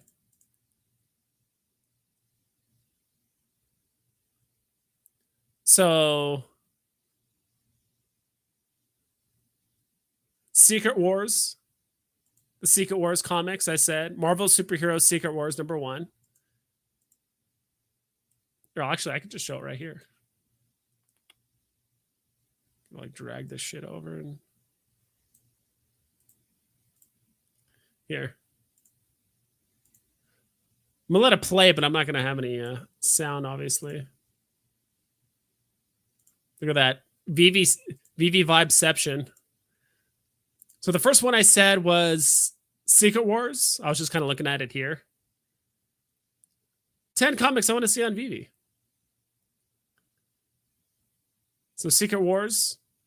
And then Fantastic Four 2, I think, what I called it. I think this was more of like a story based. Like these two are technically story based comics, so they're not like significant FAs. But I just really like the story of this character, which is the Marquis of Death. If you haven't checked him out, super awesome character. Amazing Fantasy 15, FA Punisher. Whoever did the rare and ultra rare cover for Ghost Rider, I want to see them do Punisher. I could just definitely see some sick ass Punisher outfit or something like that going on. I would love to see that. Venom, first appearance of Venom, Amazing Spider-Man 300. First appearance of Iron Man, so Tales of Suspense 39. First appearance of Thor, so Journey to Mystery 83. Incredible Hulk, which is first appearance of Bruce Banner. as well as the Hulk. And then X-Men #1, which is the first appearance of Cyclops, Beast, Angel, Marvel, like all these different characters. And last but not least, first appearance of Wolverine. I guess I didn't do first appearance of Hulk, but I mean, whatever. First full appearance of Wolverine. Those are the 10 comics I would want to see, personally. So all of them are pretty good in real life. I think the first 2 I mentioned probably don't go for a ton of money, but it is what it is. Yeah, we have a few in common. Wolverine and Punisher so far. Yeah. It's a party. Let's go, Justin. I don't know what that symbol is. I think it's probably because I'm using StreamYard. It's not showing it. Image Comics have some really nice covers. Okay.